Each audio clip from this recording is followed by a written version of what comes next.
All righty. Good afternoon, everybody. Hope you all are doing well this afternoon. We're in for a treat.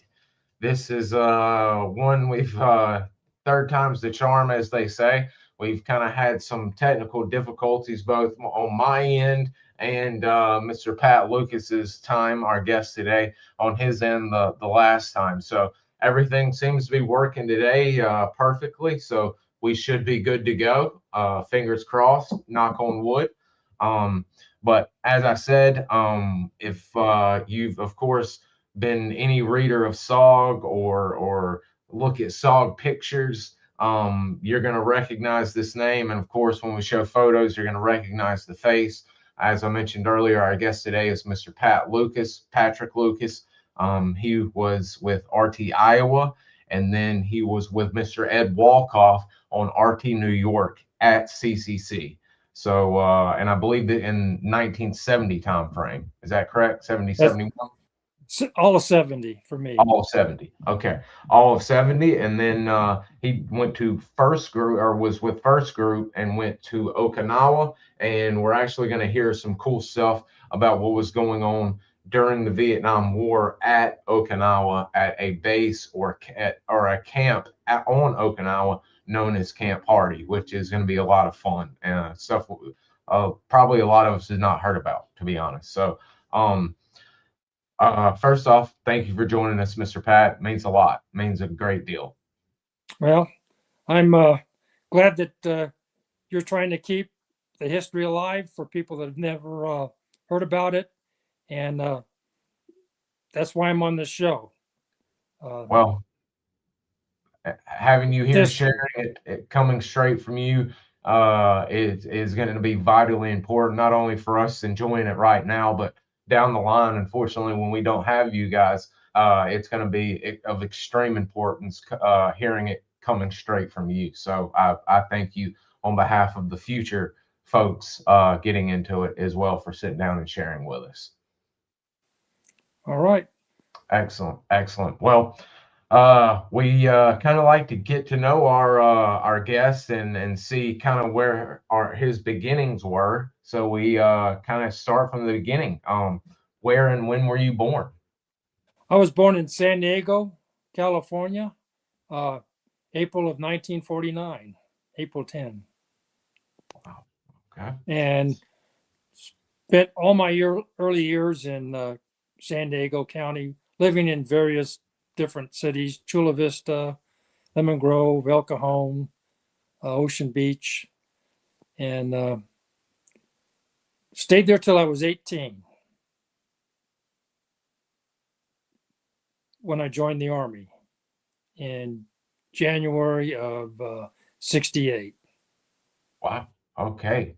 So with you being a city guy, were you playing outdoors? Were you a big sports guy? What was a young Pat Lucas doing before he upped in the military? Well, in the summertime in San Diego, all I wore was cutoffs, no shoes, no shirt, no hat. And I paid for that in my later years with getting precancerous cells on my body, which get burned off every year. But growing up in San Diego was beach, great weather. Um, that was in the 1950s. Your parents basically said, go outside and play and don't come back until it's dinner time. So I would, me and my buddies, we'd get on our bikes in Lemon Grove and ride our bikes to San Diego, the city, about 10 miles away, and then come back. And parents would never ask what you were doing.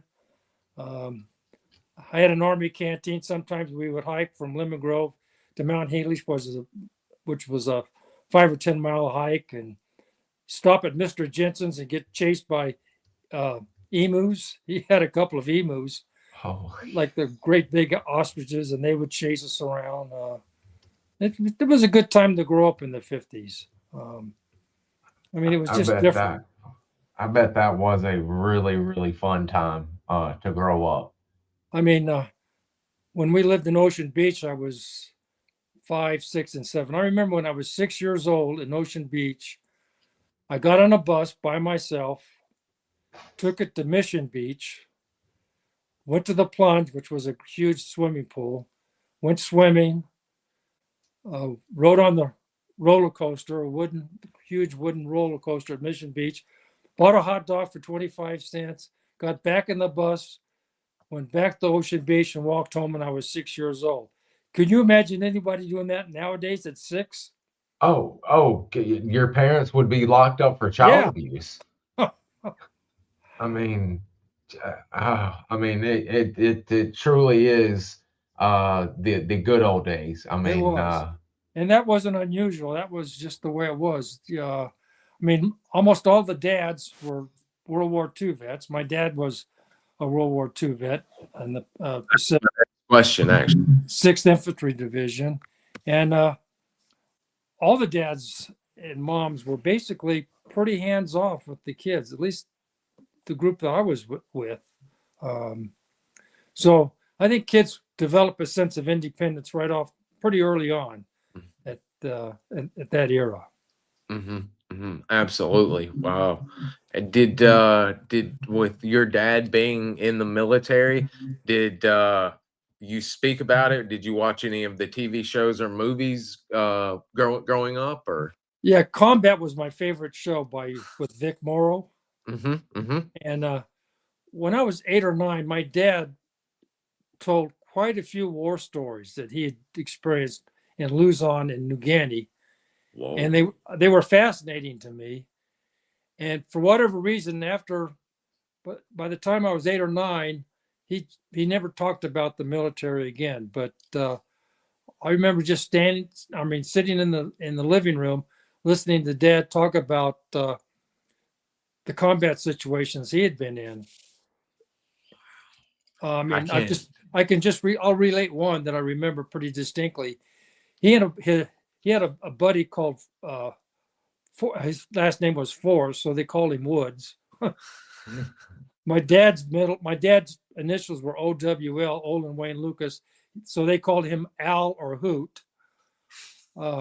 So he and his other buddy were on top of a hill of some sort in a foxhole, and the Japanese were coming up the hill throwing grenades at them, and they pulled a tarp over the foxhole, and these grenades would bounce off the tarp and roll back down the hill. Oh my God. He said another time he was in Cannon Company, the Japanese started attacking up a valley with these little Japanese tankettes, crappy little tanks, like 1 or 2 man tanks. And Dad said they were just blowing the hell out of them. They didn't make it up the valley. But anyway, listening to my dad's stories when I was just 8 or 9, I was very impressed by them. And I always knew I wanted to go in the Army at some point in time. Okay. But then out of college, I got an academic scholarship to go to UCSD. And I went there for one quarter, absolutely hated it. For the first and only time in my life, I felt homesick. Just driving from El Cajon to La Jolla, where the school was located. And so in January of, this was the fall of 67. In January of 68, I just walked off the campus and joined the Army. Wow, man, just straight up. Yeah. Had you been thinking beforehand, or was this a spur of the moment? No, I just felt like I didn't feel comfortable at the school. So I walked off the campus and joined the Army for 4 years because I enlisted for Army Security Agency, which was a 4-year enlistment. Wow. And then the second or third week, I was in basic training at Fort Ord, California, Northern California. This Sergeant First Class said he wanted to talk to all the RAs, all the regular Army. That was back when you had RAs, regular Army, you had 2-year draftees, you had I think we call them PRs, guys that were, or ERs, enlisted reserve. These guys were mostly from Puerto Rico. And then I forget what the draftees designation was, but they were all 2 years. Anyway, this sergeant said he only wanted to talk to the RAs, the regular Army people. And there were 8 people that had enlisted for Army Security Agency, which was, again, a 4-year enlistment. Anyway, he started talking about Special Forces. I did not know what Special Forces was. I'd never heard of Special Forces. At that point in time, it was the only unit in the Army that actually wore a beret of any sort. Anyway, it sounded interesting. So I said, okay, so we had to go through a battery of tests, mathematics, comprehension, a series of tests. And by the time, and there were 3 or 4, by the time the tests were done, there were only 8 people left. I forget how many people started. And oddly enough, all 8 people had initially enlisted for Army Security Agency, and 7 of the 8 decided to go with Special Forces. One guy didn't. And I remember the ASA representative wanted to talk to all of us, and he was pissed as hell because he said, every cycle, this Special Forces puke comes in and steals my people. So with the people that still take the SF battery test, does that mess them up for still going the No. ASA route? Oh, okay. No. If you wanted to stay SA, then you stayed ASA. But if you went SF, you still went to AIT, of course, but it wasn't SF AIT. Like, for instance, I went to medical training at Fort Sam Houston. And then after that, everybody in SF was airborne qualified. So the next step is you had to go to Fort Benning, because if you didn't get airborne qualified, then you didn't start your SF training. That was like a prerequisite. You had to be airborne qualified before you ever started the Special Forces training at Fort Bragg. So I went through AIT at Fort Sam Houston. I forget how long that was, a couple months, I think. And then Fort Benning in July of '68. And I know you're from Alabama, so yeah, going through jump school in July and August of '68 was very hot and very humid. And the Army uniform at that time was pretty heavy. And so every hour at Fort Benning, we would crab. You would be on all fours, but they didn't want your boots to get wet. You would go through these outside showers, crabbing through it. And so your entire uniform would get soaked. And within 1 hour, you would be dry again. They did that because of the heat and humidity. And but every hour you would go through that. I remember sitting on my bunk at night in just a pair of skivvies on a towel on my bunk, sweating my butt off. No air conditioning, Quonset huts. If that's a guy's first experience with real humidity or even just being in the South, that is a huge not only culture shock, I can imagine, but the weather alone is a real thing unto its own. It's just crazy. I can't imagine what it's like, especially being in a school is hardcore is airborne is dealing with that heat like that. Well, actually, that triggers a memory. When I left Fort Ord, which is in Northern California, and it wasn't warm there, I was in my winter greens. It was the first time I was ever on an airplane. I flew from Monterey, I guess, Fort Ord, to San Antonio in April of 1968. Got off the plane, and the heat and humidity of San Antonio hit me. heat and humidity that I'd never experienced before. I mean, it got hot in San Diego, but it wasn't humid.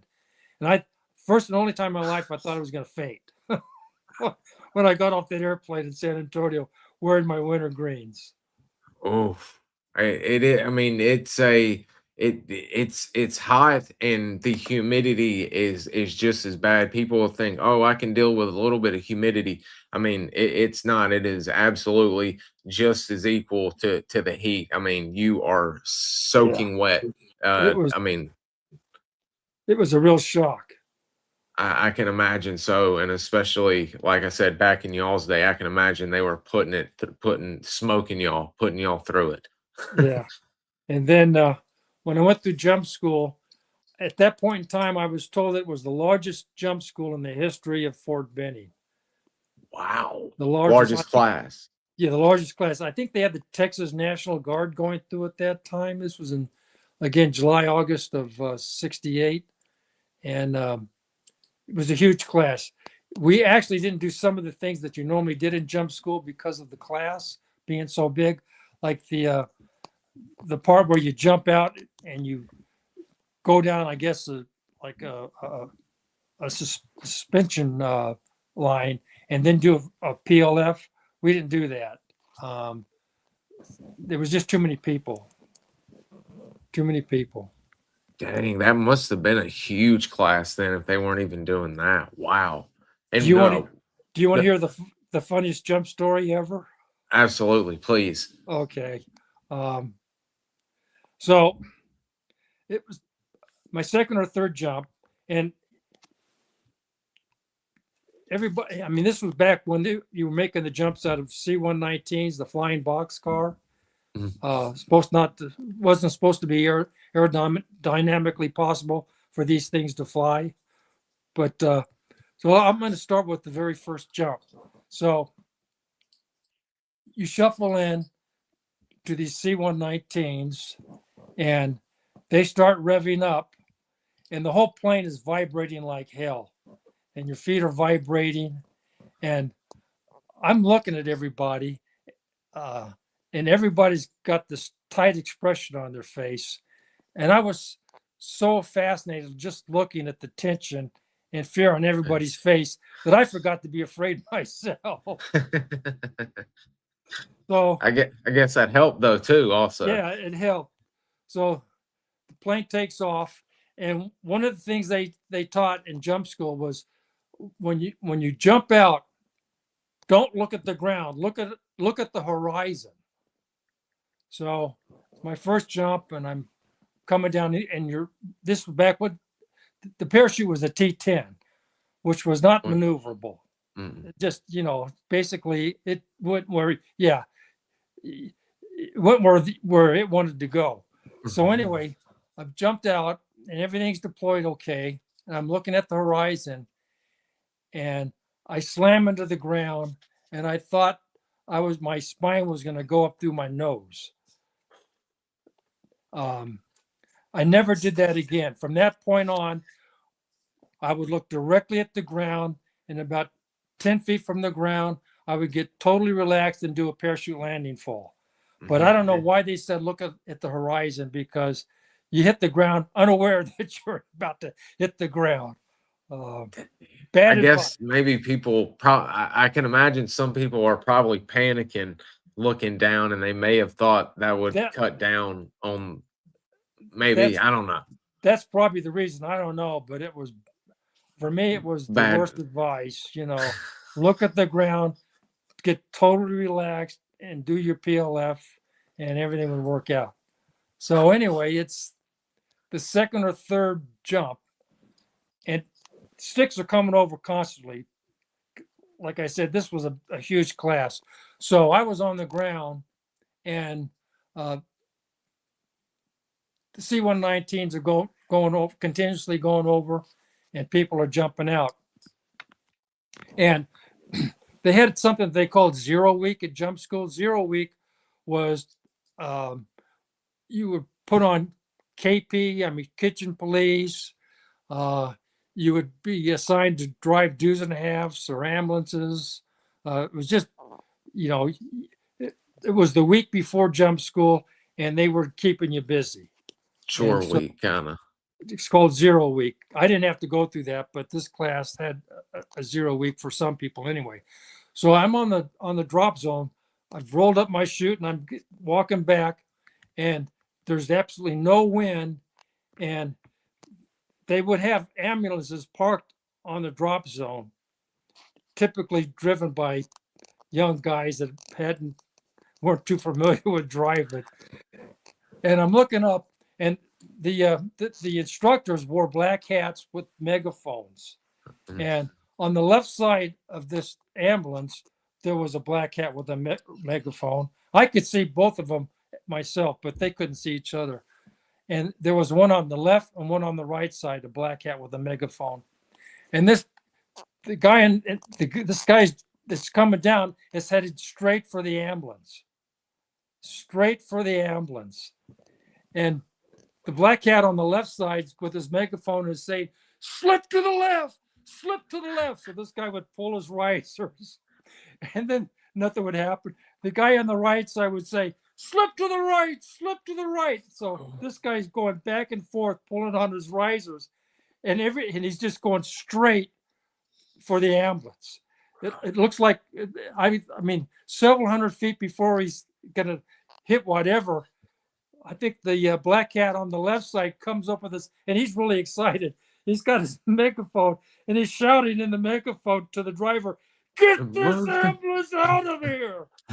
Now, this young kid has pushed the clutch completely in, and he's revving the ambulance up, so it's just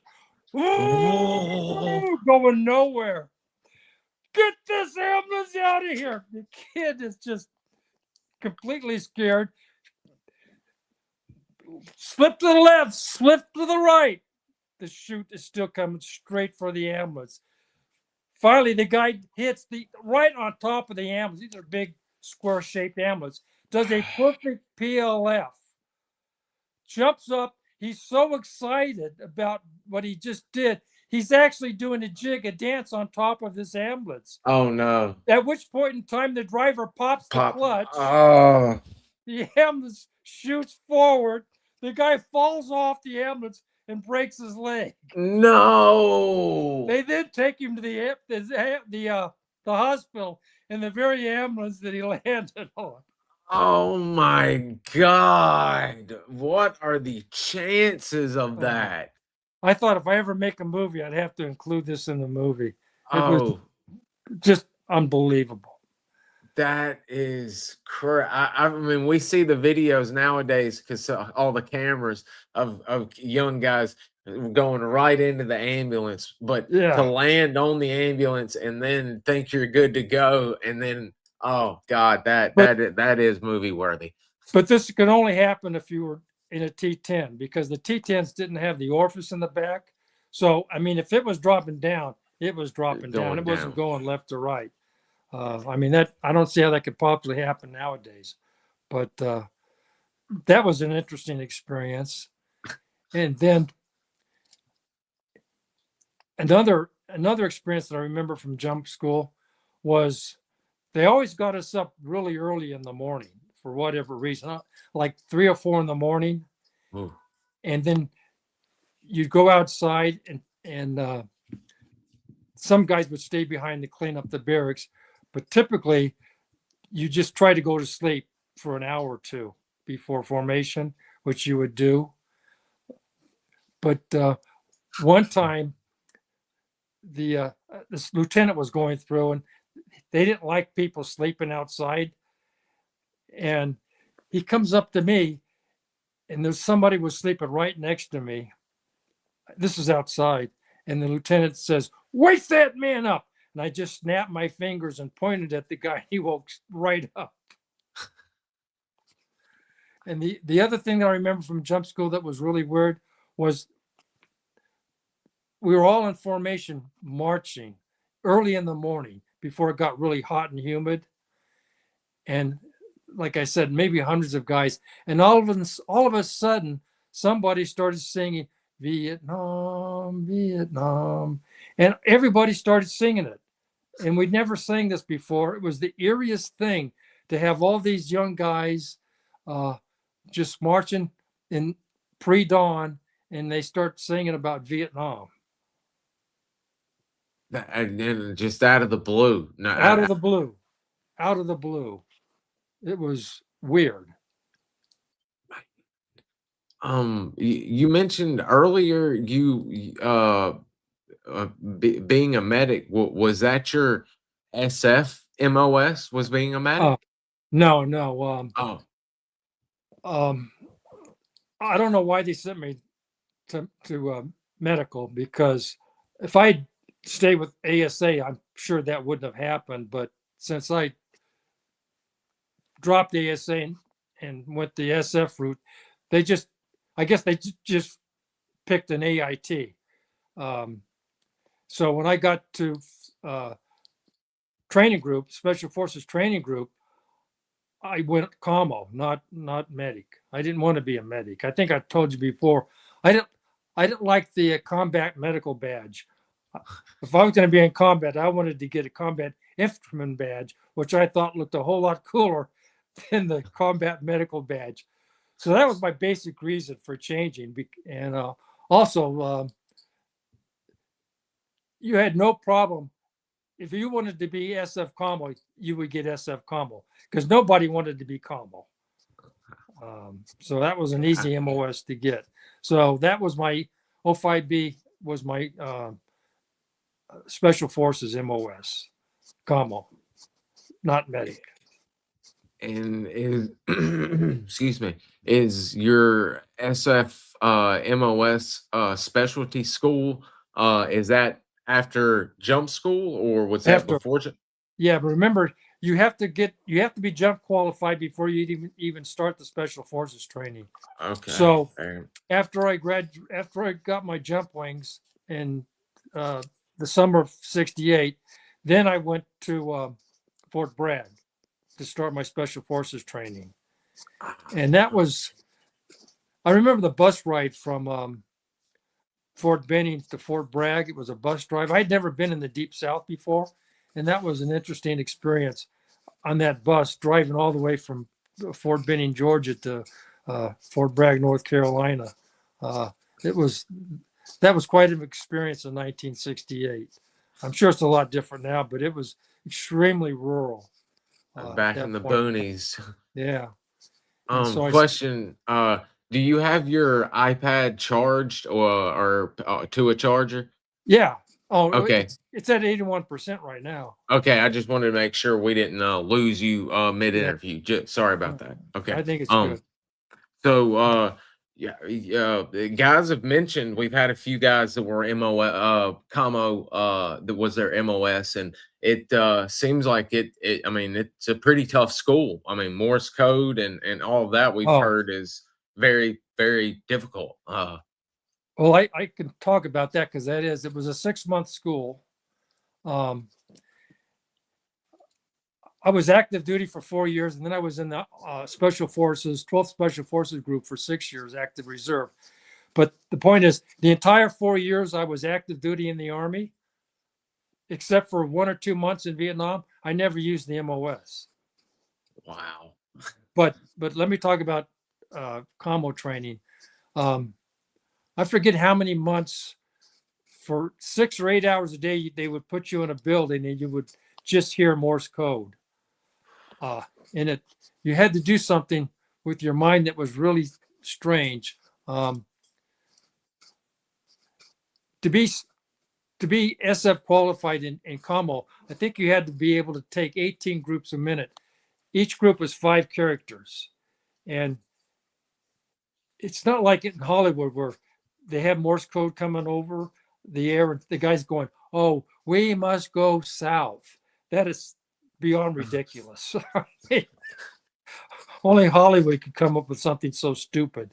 I mean, when these groups are coming over, that's 18 groups of 5 characters apiece, and the other thing is, in order to copy code correctly, you can't copy on top of the code. What that means, if dit comes over, you don't write down whatever that character is immediately. to get really good at it, and this is why you had to spend so many hours in taking listening to code, is whatever you were writing down was already 5 characters behind what you were hearing. And so you had to train your mind to whatever you were writing was at least 5 characters behind what you were presently hearing at that point in time. And if you got really good, you try to even make it longer, because then you could, I mean,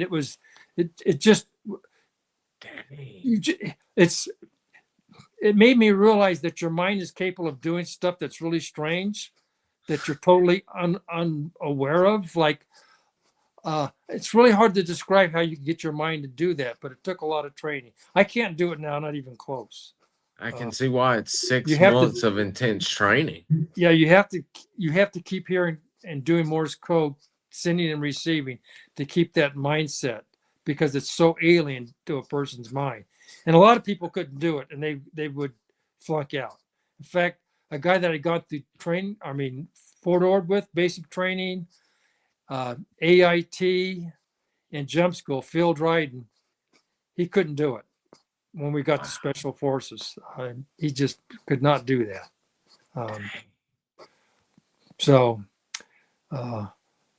But that's what I remember most from commo training. Oh, and then this is really strange too. The last thing you do to graduate from your commo training is you go out in the field, you string lines for a week, and you send and receive Morse code. I think that was about a week. Now, oddly enough, there was groups of, you have 4 people, and I was there with myself, obviously, Paul Kennicott, John Good, and Michael Grace. Wow. And all 4 of us ended up at CCC running recon. Now, the odds of that happening are just phenomenal. That's crazy. Because I did not go to Vietnam. When I graduated from SF training, I was assigned to the 3rd Special Forces Group at Fort Bragg. And as far as I can remember, Grace, Kennicott, and Good were not in 3rd group. I could be wrong, but I don't remember them in 3rd group. My 2 best friends in 3rd group were Philip Hamill and another guy, I can't remember his name. But anyway, all of us ended up in Khartoum together, all 4 of us. That's crazy. Yeah, we've had Mr. John on, and I've got photos of those guys I'll bring up later. I'm sure their names will come up, but that is very interesting. All of y'all together, and then ending up in Khartoum together like that. That is really, really cool. At the same time, no less. So, wow. And of course the ending process after you've done your commo field exercise to pass, you of course do was it known as Robin Sage then, or Gobbler's Wood, or? I don't think so. I can't remember, but no, I think those came afterwards. After commo training, well, before commo training, you had, I think they called it phase 1, and that was just general stuff where they tried to get you to quit. I forget how long that lasted, 4 or 5 weeks. Walkoff would probably remember. And then you went into your MOS training, in my case, commo, which was 6 months. I think if you were SF medic, it was over a year training. If you were an engineer or weapons, I think it was 2 or 3 months. But I think commo and the medics were the longest. But in any event, once you got through your special forces MOS, then you would go into the last phase of training. I think what was called phase 4. The Q course, they've changed the terminologies, but I'm talking 69 here. Then you would go through the last phase of training. And once you graduated from that, then you get your full flash. The full flash being the specific special forces group that you were assigned to, be it 3rd group or 1st group or 5th group or 7th group, 10th group, whatever. So when I graduated and got my full flash in fall of 69, there it is. That's 5th group. Yeah. Yeah, that's 5th group. Third group was, they called it the Trash Flash, which it was actually disbanded, but now I think it's been reconstituted. So there's now third group is back. And Yes, I sir. think traditionally, I think third group was assigned to Africa, that area of the world. Yes, sir. That's where they were assigned. I remember one of the guys I was with in third group, Tommy Ladd, they sent him to learn to speak Islam, or not Islam, Farsi, Oh, wow. or not, or Arabic. Arabic. Yeah, Oh, far. yeah. And I don't know what That's- happened to Ladd. In fact, all the guys I was in third group with, after I got assigned and went to Vietnam, I never saw any of those guys again. None of them. Wow. I was just fixing to say, with them doing all that and going to DLI for Arabic, how did you manage to go get from third group to fifth, or orders to Vietnam and ending up with fifth group? Okay, that's kind of interesting too. So in October of '69, I was in third group. I also went through, when I was in third group as a Spec 4, as an E4, I went to Jump Master School, Oh, which wow. which was unheard of. The sergeant major of third group sent me to Jump Master School, and I said, Sergeant Major, I'm just a Spec 4. So this was at Fort Bragg. So when I got to that class, all the enlisted were E7s and above, mostly E8s and E9s. But I was as an E4, I was the lowest ranking enlisted by far. And most of the officers were field grade or above, except for Lieutenant Poole, who went to Vietnam. I might as at RT Pennsylvania, but the NCOs thought it was horrible that Spec 4 was in Jump Master School, and they were doing their best to make me quit.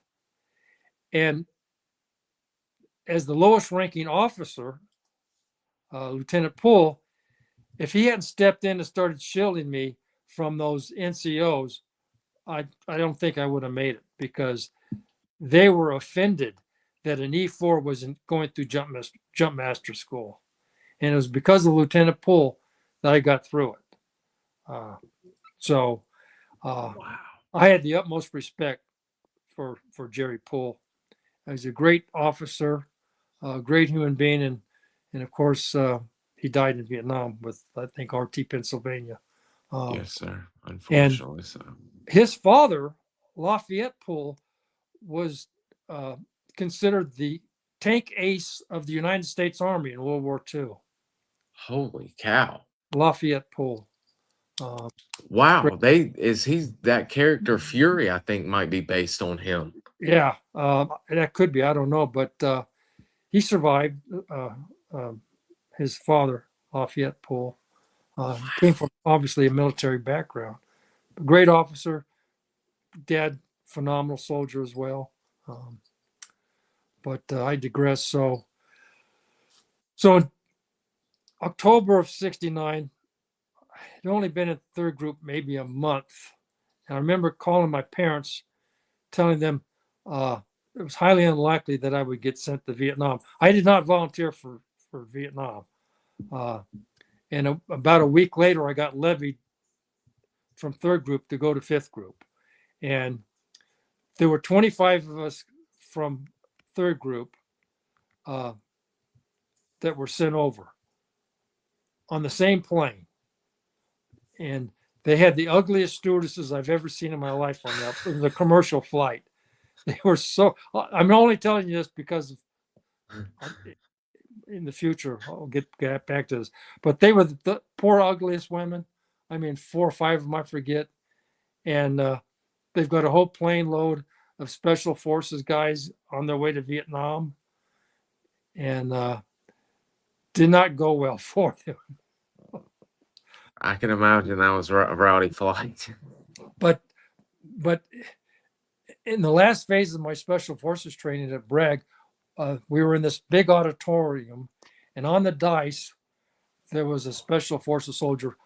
I'm not going to tell you his name, but anyway, he gave his class, and he said he was on his way to a top secret unit in Vietnam that typically had 85% casualties. And that stuck with me. I can't remember his class, but I remember him. And I remember him saying at the end of the class that he was on his way to Vietnam to join this top secret unit that had 85% casualties. Whoa. So that's important for what I'm about to say. So I'm on the airplane going to Vietnam with 25 guys from 3rd Group. And we land at Cam Ranh Bay, and I get pulled aside. Everybody except me on that group was assigned to a non-SF unit.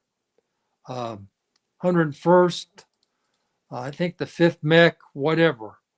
And I said, well, how come I'm not getting assigned? They said, Lucas, because remember, I enlisted for Army Security Agency, which I had to already, in order to qualify for ASA, you have to have an FBI background check before you can get, because ASA did a lot of secret stuff, I guess. So they said, Lucas, you're the only one of the 25 that's already had a top secret crypto clearance test because of having enlisted for Army Security Agency. So I remember they took me into this room, and there's 2 or 3 sergeant majors in this room. They said, you have to sign this paper. You're going to be assigned to CCC. And all I could think about was a sergeant from back at Bragg telling me he's going to this unit and it's got 85% casualties. And he says, you have to sign this paper. And I actually felt like I was signing my death warrant. Wow. But at least I was going to die myself. Now, what's interesting is that none of the other guys that I was in contum with, like Blackwell and Kiever and Predmore, all the other guys, they didn't have to do this as far as I could tell. But, for me, it was Cam Ranh Bay signing this document with all these sergeant majors hovering around me and me thinking I'm signing my death warrant.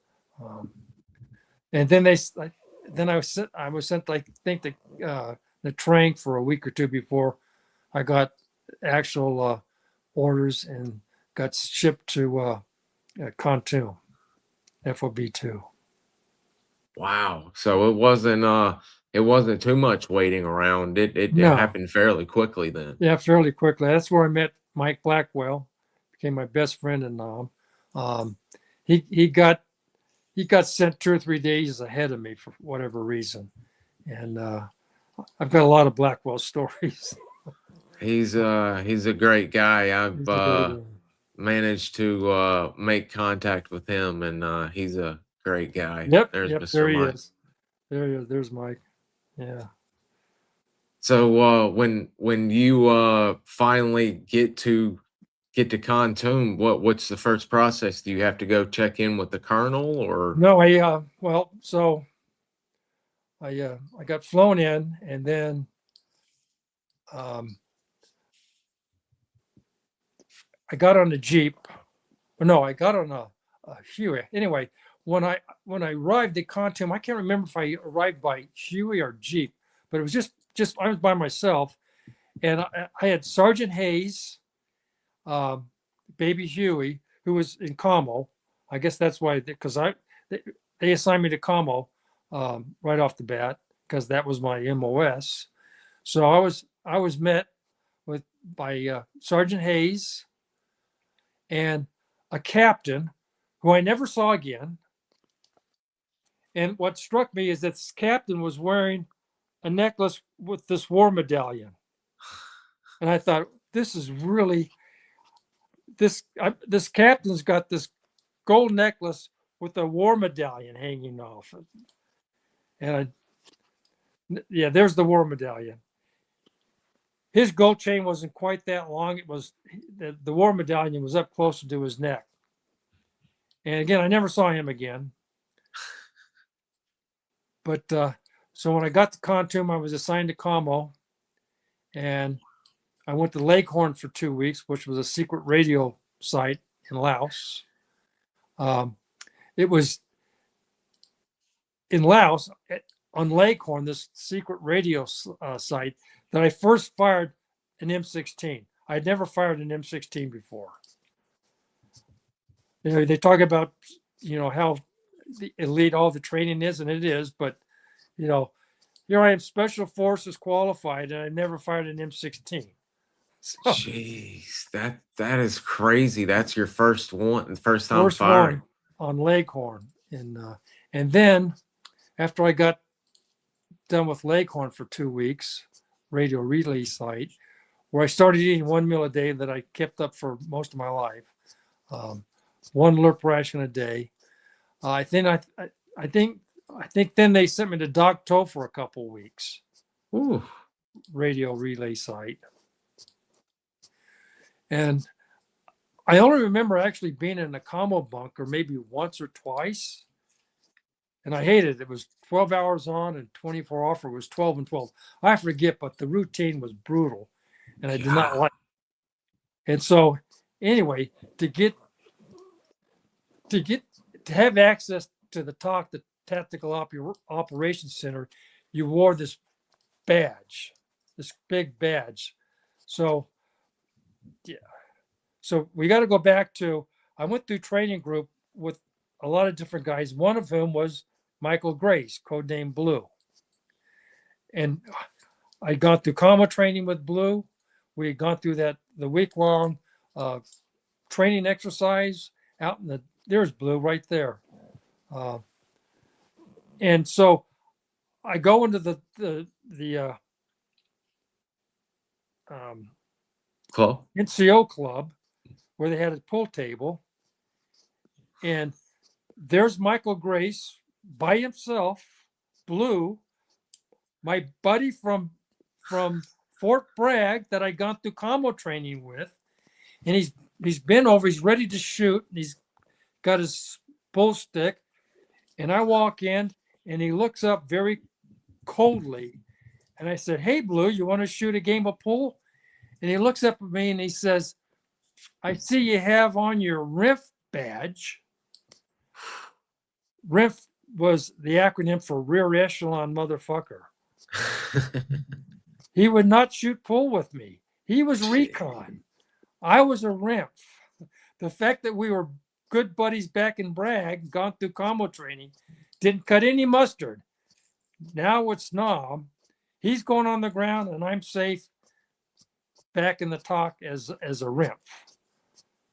Jeez. So the next day I walked into the Sergeant Major of Recon Company and said, "I want to volunteer for Recon." Because you had to volunteer for Recon. You could quit any time and you had to volunteer. So I remember that Sergeant Major saying, "Lucas, do you realize this is going to be the hardest thing you've ever done physically, mentally, and emotionally?" And I said, "Well, of course not." But he said, "Well, you will know." And so I volunteered for Recon. And after that, Blue would shoot pool with me. Jeez. Just to get a game of pool out of the guy. Well, it was, the Army's very cliquish. Oh, yeah. And if you were Recon, you hung out with Recon. And if you were former Recon, you could hang out with Recon. But if you had never run Recon, you couldn't hang out with Recon. Wow. Cliques within cliques. This, SOG is. And even in Recon, there were cliques. Like, oh yeah, we've heard about certain teams being like sister teams and being extremely close with one another. Yeah, it's very cliquish, and in some respects that's good because it created competition and also a camaraderie and when the guy will come to your rescue. I was just going to say the esprit de corps, the camaraderie in Recon Company. One of the things that's hard to imagine, the level of love in Recon Company was unlike anything you can ever experience again. because these guys were so committed and had such a feeling of love for one another, such camaraderie, that verse in the Bible, I think it's John 3:13, no greater love hath a man than he will lay his life down for his friend. That reality was Recon. And once you join Recon, even though running Recon, the level of fear you feel out there was indescribable. But again, I'll get to that later because it was absolutely necessary. But you knew that if you left Recon, you were never going to find this kind of camaraderie again. And I'm 77 now, and it's the truth. I mean, Wow. I still, in fact, I just talked to Keever earlier today, Steve Keever, codenamed Jade, and I talked to Predmore a couple weeks ago, and I periodically stay in touch with John Good and Bucky Ramsey, and even Sam Helen, Jim Nunn. General Helen. Yeah, Lieutenant General Helen. There's Keever. Mr. Steve is great. He's been on with us, and he is an outstanding guy as well. I've got a great one of you mentioned. I didn't realize that you were there also with Mr. Larry Predmore then. Oh yeah, Predmore. We went to 1-0 school together. In fact, picture, I forgot about that. Jeez. Yeah, that picture you're going to bring up was got me, Predmore, Ramsey, Helen, and No in it. Now, when you asked to go to Recon Company, was there an immediate open spot for you? What was that process like? I was immediately assigned to RT Iowa.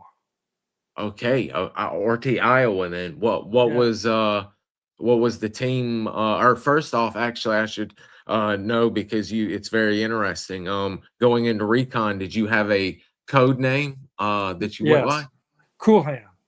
Cool Hand. Lucas. Cool Hand Luke. Is that?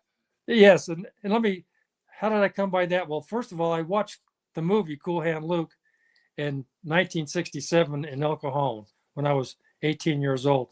And that movie impressed the hell out of me with Paul Newman and George Kennedy and Strother Martin. I mean, it's a great movie. Paul Newman should have got the Academy Award for that movie anyway. So he was Cool Hand Luke. And while I was at Fort Bragg going through combo training, one of the guys, I was in this little dinky room with 4 guys. We're all going through combo training together. Big Mac McCarthy, and I can't remember the other 2 guys. And we would play poker. And one time I wrote down my name for whatever reason as C.H. Lucas. And McCarthy looks at it and he says, Cool Hand Lucas. And of course, my initials are P.W. Lucas, not C.H. Lucas. But that's how so I took Cool Hand from the movie and the fact that my last name was Lucas. And a lot of people call me Luke anyway. So it was Cool Hand Luke. And it was basically because of the movie and Big Mac McCarthy, who I went through O5B training with. And we went to Vietnam together, but I think he got assigned to the 5th Mech. Never heard from him again. He actually came out to San Diego a month before we shipped out and stayed with my family in El Cajon. Huge Ohio State fan. That's back when Rex Kern was the quarterback and Ohio State was rated number 1. This was 69. And they lost the last game to Michigan. And I thought McCarthy was going to commit suicide. He was so distressed.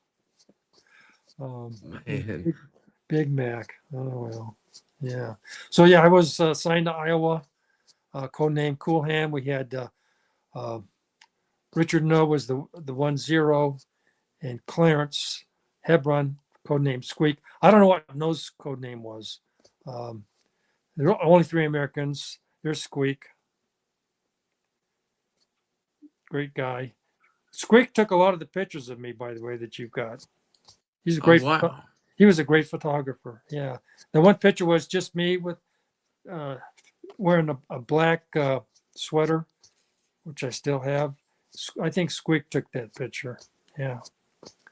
So it was me.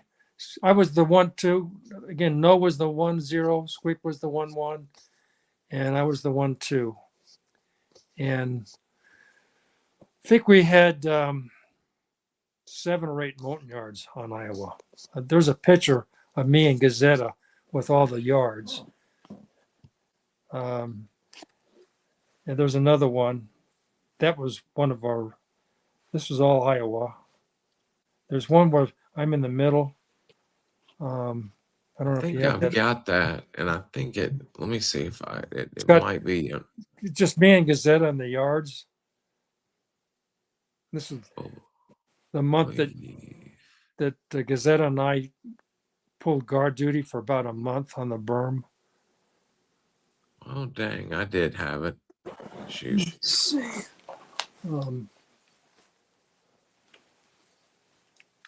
Oh, you can't see that.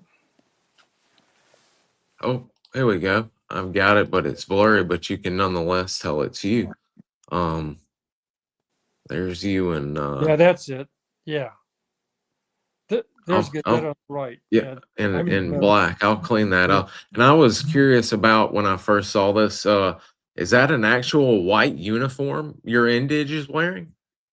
He's wearing white, but nobody would wear that in the field. I don't know why he has. I mean, look at the other guys in civilian clothes. Yeah, yeah. I wonder what could you wear could he wear that for training, or would y'all even institute wear what you're gonna wear? No, he could on wear the- that. He could wear that on the berm, but no. He we damn wouldn't sure let ain't it go. crossing the fence. We Yeah. wouldn't let him go to the field wearing white. He wouldn't want to go to the field wearing white. Like, Good might as well Lord. put a target on his back. Yeah, yeah. Oh my gosh. um, we've heard from some of the gentlemen that I guess depending on the year, the month, or whatever's going on, when as soon as they were assigned to a recon team, they went to 1-0 school. Later on, some guys did missions and then went to 1-0 school. What was your case? I went on one mission with Iowa before 1-0 school. And Okay. that's the one mission I hardly ever talk about, except with I've told Keever and Predmore and Ramsey and Jim Nunn and Captain Storter. We used to all go to North Dakota every year and go duck hunting. And at one point in time, there was quite a few of us that would go there. Steve Keever, Bucky Ramsey, Larry Predmore, Gavin Storter, who was the commanding officer of Recon Company at one point in time, Jim Nunn, Pat Mitchell, John Plaster, Sam Helen has come once. All those guys came once or more often. I mean, the guys that came almost every year were myself, Ramsey, Predmore, Keever, Nunn, and Storter came a lot. Pat Mitchell came 2 or 3 times, and John Plaster came a couple of times. Sam Helen came once. And Jim Storter happens to be also the same Captain Storter that was on the Halo mission. Yeah, I think so. Wow. Oh, Heavy duty. His first name was Gavin Storter, but there was a What? Jim Storter. Hmm. Oh, that may not be. Oh, two different Storters then. Yeah, maybe 2 different Storters.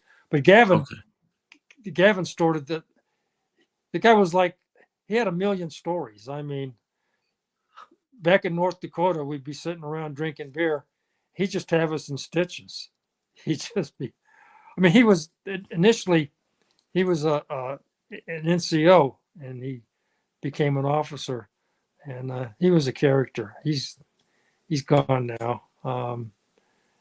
Yeah, There's Mr. Pat Mitchell. yeah. Mitch was a great guy. Died in a car accident. Very, very unfortunate. That he was was, very sad. Very sad. I've got some videos of him. Oh man. I should have, if I'd thought about it, I could have sent you a video of us in North Dakota, and Pat's telling a joke. Oh, I bet that is Yeah. great to see. Yeah, that's pretty good. He was a medic. typically medics didn't run recon because they were too valuable. They were in the dispensary, but he was a medic, and Dickinson was a medic. Oh, wow. Wow. I didn't know that. Mr. Yeah. Nelson Dickinson also. Yeah, he Okay. was boxy. But Pat became a doctor. I mean, a medical doctor after he left the Army. He actually worked for the VA for a number of years as a medical doctor in South Carolina or South Dakota. I mean. South Dakota. Yeah. South Wow. Dakota. I did Yeah. not realize that. Very interesting. Yeah. When he came to North Dakota, he wouldn't hunt, but we'd pile in his truck and he'd drive us around and we'd just talk and have a good time. It was just good being with the guys, just Camaraderie and the back with the camaraderie. boys. I mean, even after decades, the feeling of just being so comfortable was just unbelievable. It's interesting seeing y'all. I've been able to go to SOAR one time, and it's like y'all. The time hasn't been a factor. Y'all pick up right like what y'all did, Yeah. 68, 69, or your case 70. I mean, That's it's right. very, very beautiful to see. Yeah, I enjoy seeing it. It's remarkable experience. Did with and you mentioned several big names: General Helen, Mr. Larry Predmore, Bucky Ramsey, all CCC men. Did were any of those men on your team? I know you mentioned 1-0 school. Did you no, run recon with any of those guys, or we were all in recon, yes, Mhm. but not on the same team. Okay. But the last thing you did at 1-0 school was you went out on an actual mission, local and in country. Yeah, there we go.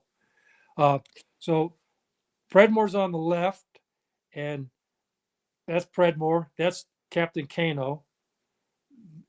That's me. That's Bucky Ramsey. That's Sam Helen at that point in time. That's Bruce Adams. And that was the instructor. I forget his name. Raymond Slade. Raymond Slade. Okay. Mhm. And yeah, that was the most physically uncomfortable mission I was ever on, because the area that we were operating in had been sprayed with Agent Orange. And so it had been defoliated. And then when the sun got to actually hit the ground for maybe in the first time in centuries, the foliage went berserk. And then without any rain, it all turned dry. So we would literally, in that mission, be crawling around on our hands and feet like rabbits going through a burrow, because the foliage was so thick all you could do was crawl through it. And it was hot and humid, and there wasn't any water. It was I forget who, but one of the guys got prickly heat. He thought he was getting eaten by ants, and he started screaming and slapping himself. Which you don't want to make noise when you're out there. And we started catching. I think it rained once or twice, and we got a little water in our tarps. But that was a very uncomfortable mission because of the fact that the area had been sprayed with Agent Orange, and we had no water. Did y'all happen to run into any NVA or VC in the area? Well, I'm not going to mention one of the individuals on that mission. You probably know what I'm going to say. has said that we were inserted on top of an NVA regiment headquarters, I think. All I can say is that 4 of us don't remember that. Yeah. Okay. I'm pretty sure if I got inserted on top of an NVA regimental headquarters, I would have remembered it. That's exactly what Bucky said. But in any event, the last day, allegedly we made contact. I don't know. I think it was just because of the training, but we were extracted on strings. Oh, wow. On that mission. And it did start to rain, And so I'm hanging from the Huey, Ooh. and I'm telling you, bud, if you're going, I forget how fast the Hueys are going, 100 knots or something. Anyway, they're going pretty fast. And when you're getting hit by raindrops, it felt like pin needles. Like I was just being peppered with hundreds of pin needles. But I've been on a motorcycle, and I can only imagine I hanging bet from it's the similar sky. experience. Yeah. That's Yeah. tough. And during my first mission, we got extracted on strings too. But unless I tell you about the first mission, I don't want to ruin it by talking about the extraction. But suffice to say, when I went through 1-0 school, I was taught the proper way to buckle up on your web gear and the straps that go under your thighs. I was taught what to do. So when you got extracted, it was okay.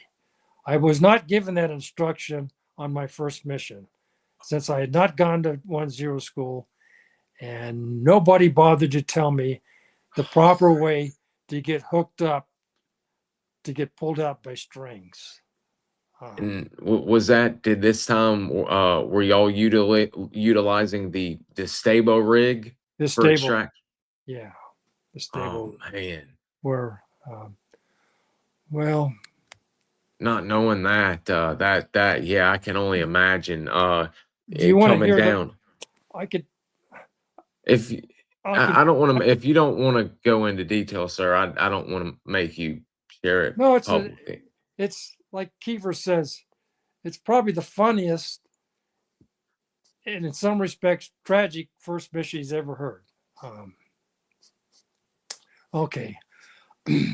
It's up to you. If you have to Well, stop mid sentence, please don't. No, I'll go. So it's my first mission with RT Iowa. Hadn't gone to 1-0 school. I could be wrong about this, but I don't remember having any training whatsoever with Iowa. No immediate action drills, nothing that sticks in my mind anyway. And typically, the new guy on the team, the FNG, the fucking new guy, is the one that carries the radio. But the 1-0 said he didn't want the FNG carrying the radio. So Squeak carried the radio.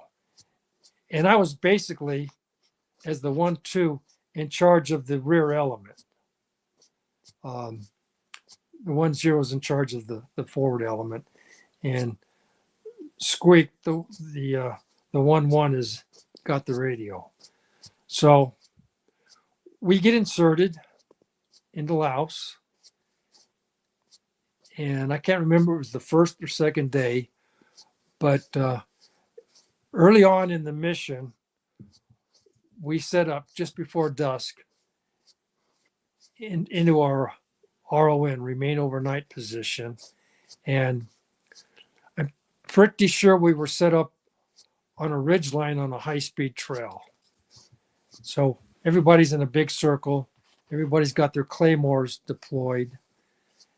And at some point in time before dark, 3 NVA walk into the middle of the formation on the high-speed trail. I didn't see this because I'm in the back, but somebody opens up. Anyway, all 3 of these NVA get killed, and everybody, including myself, blows their claymores. And everybody gets up and starts running. And somehow we all ran in the same direction. It was like the Keystone Cops. I was literally, people are bouncing off trees and whatnot. But anyway, the team gets reassembled and everybody's there. Everybody is there. No claymores are left. And so we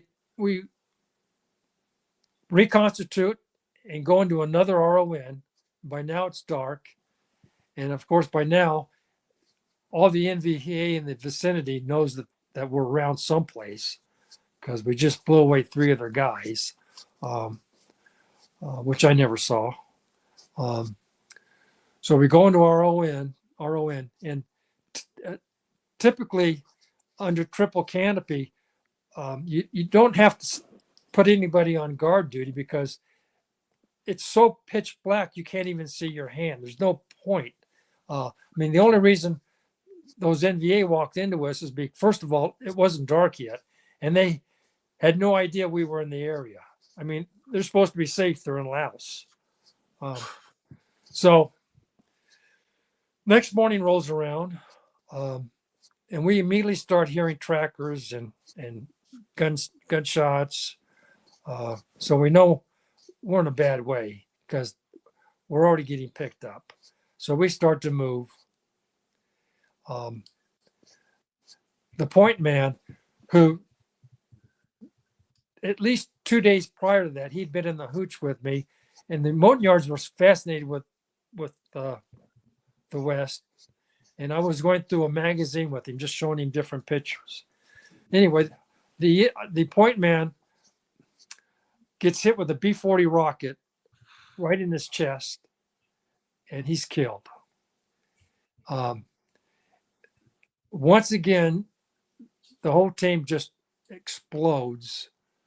But unlike the previous night, people are running in different directions. I'm at the end of the team, but in a matter of seconds, I'm by myself. I have no idea where the team is. All I know is that we were taking fire, and I could hear bad guys all around me. And here I am in the middle of Laos, totally by myself. My first mission. I can't describe to you the emotion that I felt because I've never had it before or since, but it was intensely uncomfortable. Oh my God. So I start moving, again, as quietly as possible. And I run into 2 of the Montagnards, my Montagnards. Both of them are slightly wounded, not bad, but both of them are slightly wounded.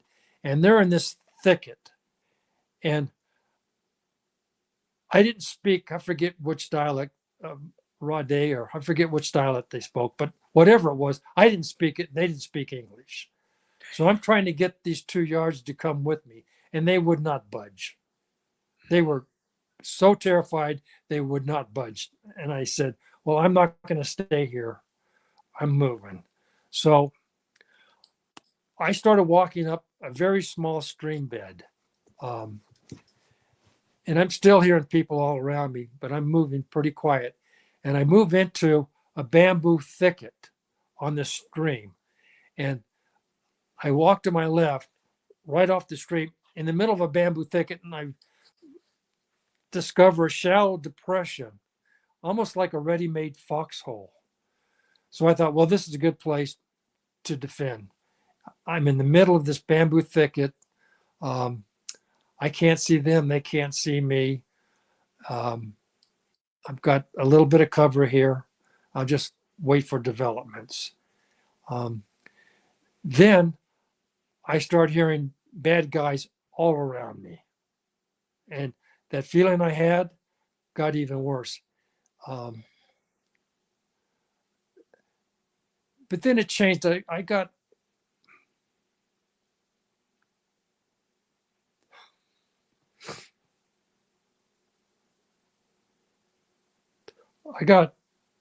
sad. I thought how sad my mom's going to be. That I'm about to die in 5 minutes. And so this became maybe the proudest moment of my life. I laid my magazines out. I laid my grenades out. I thought, this is it. But I'm going to fight to the death. And the reason I was proud about that moment is that I never thought about surrendering. It wasn't like it was an option on the table that I considered, and I said no. It was never even on the table. I never even thought about surrendering. I just thought how sad my mom's going to be. And here I am on my first mission. And this is it. I've got my position and this is it. But then the Covey came over. I totally see, remember I hadn't had any training. I forgot that I had a survival radio called, I think, an ERC 10. Mm-hmm.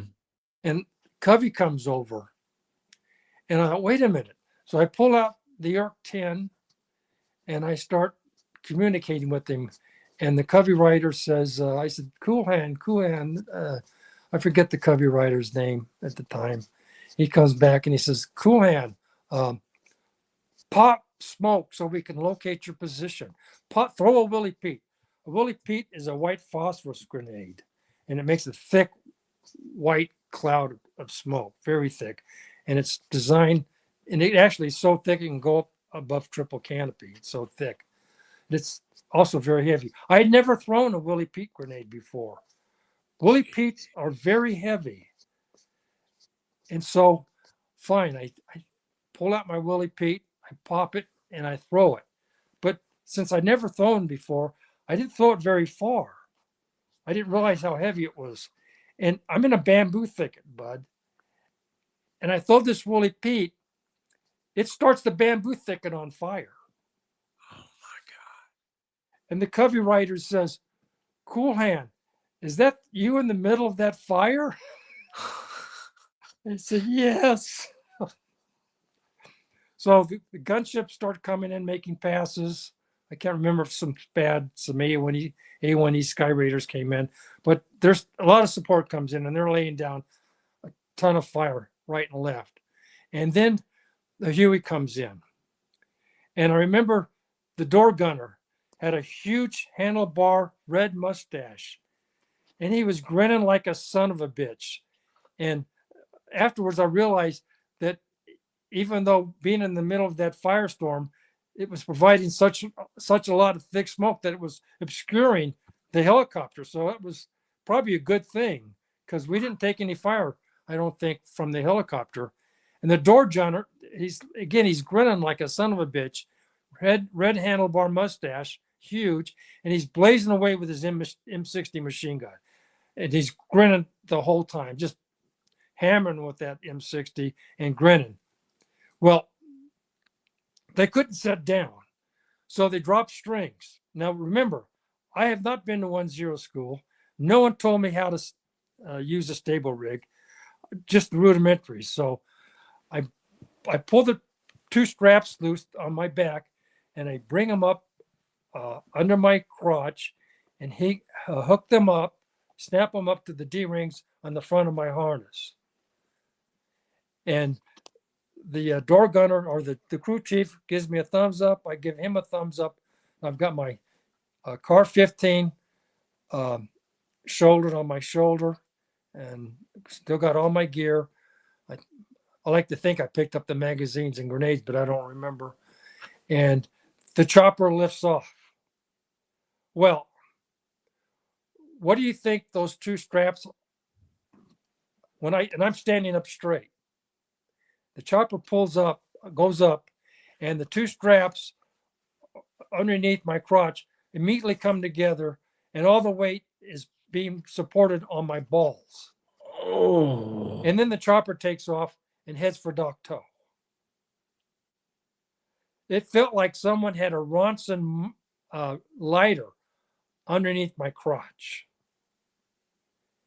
And all the way back to Dock Toe, I wanted to shoot that chopper down, but I couldn't get my car 15 off my shoulder. The centrifugal force is just too great.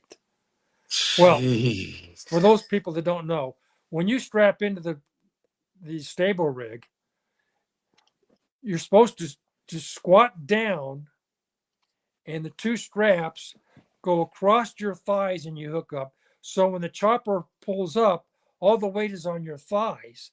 If you're standing straight up, those two straps come straight together and go right where your nuts are. and that's where they stay. I didn't know that. I learned that in 1-0 school, but I hadn't been there yet. That's some hard OJT right there. It was hard. That's tough business right there. Oh, And then after that mission, they basically disbanded Iowa. oh wow! Put them on stand down to rebuild and yeah. Gazetta came on the team, and he and I were on berm duty for a month, and then I went to New York, and Jerry went to another team. There we go. There's Jerry. I didn't. There's Good, me, and Jerry, and so Jerry and I, all night long for a month or 2 or 3, I forget, for weeks, we just pulled guard duty all night. I don't know what Squeak was doing. I don't know what No was doing, but we never ran again as a team. And wow. then I went to New York, and Jerry went to, I forget which team he got assigned. There's Pennsylvania for a bit. Oh, there's Wolkoff. That's Mr. Carl Franquette. Did you happen to know Carl No. from CCS that came up to Contum? No, I didn't know him. No. Okay. Did I've always been curious, were you assigned or did you happen to know Mr. Ed beforehand at all? No. Or No, I didn't know. I didn't know. What we've heard, not only he says it, that he can be a bit of a tough person to get to know, and others have said that in interviews that worked with him, Mr. John Blah.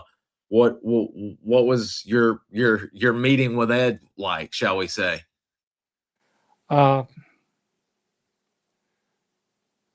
RT New York had my bunk in it and Wolkoff's bunk. I don't know where Nixon and Dickinson slept, but the hooch of RT New York, the beds were on double stilts, and underneath the beds, we had crates of claymores and grenades and ammo and 60 millimeter rounds, B-40 rockets. But most of the time, Ed had a girlfriend in the village, and he rarely stayed the night. So, I mean,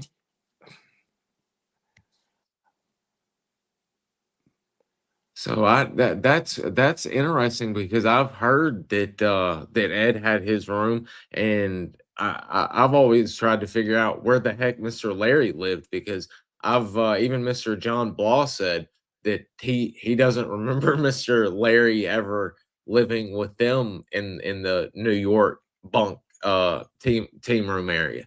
That's because I don't remember it either, because he didn't live there. It was just me and Wolkoff, and most of the time, Wolkoff wasn't there. He was in the village, and we would do IA drills, immediate action drills, and we go to the range and shoot. I should talk about the equipment of New York, because it was pretty unique. Absolutely.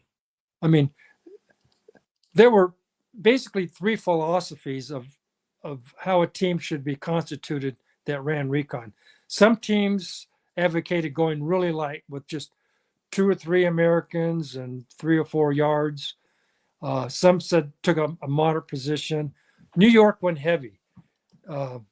We had 4 Americans, and I'm going to see how many.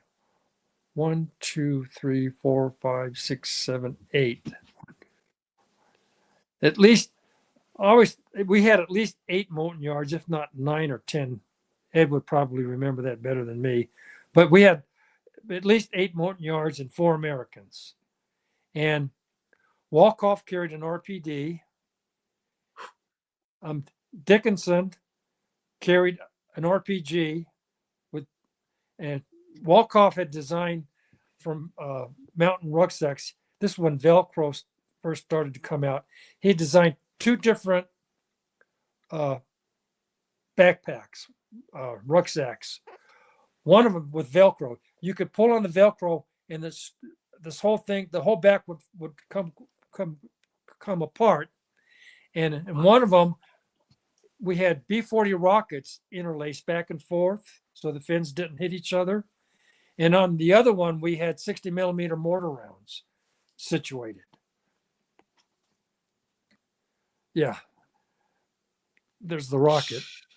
Jeez. And Dickie carried the RPG, and one Montagnard carried the 60 millimeter mortar, which would just had a little dinky base plate. And when we made contact one time, I think I told you about this before. Our philosophy, the New York philosophy was, if you ran into New York, you had at least one or two RPDs firing. As you can see, Larry's got Nixon's got an RPD. And then we had 2 or 3 yards carrying M79s. We had one 60 millimeter mortar going and an RPG going.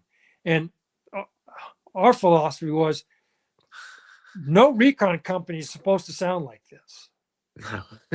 B-40 rockets, mortar rounds, RPDs, multiple M79s. This volume of fire is insane. We must have run into a platoon or something. And so typically the bad guys would go to ground trying to figure out what the hell's going on, which would give us time to break contact, which we did. We had one mission. Now Larry was carried the radio. One mission, we made contact, and we must not have been too straight out, because I remember looking up from the rear. I'm looking at Nixon in the center.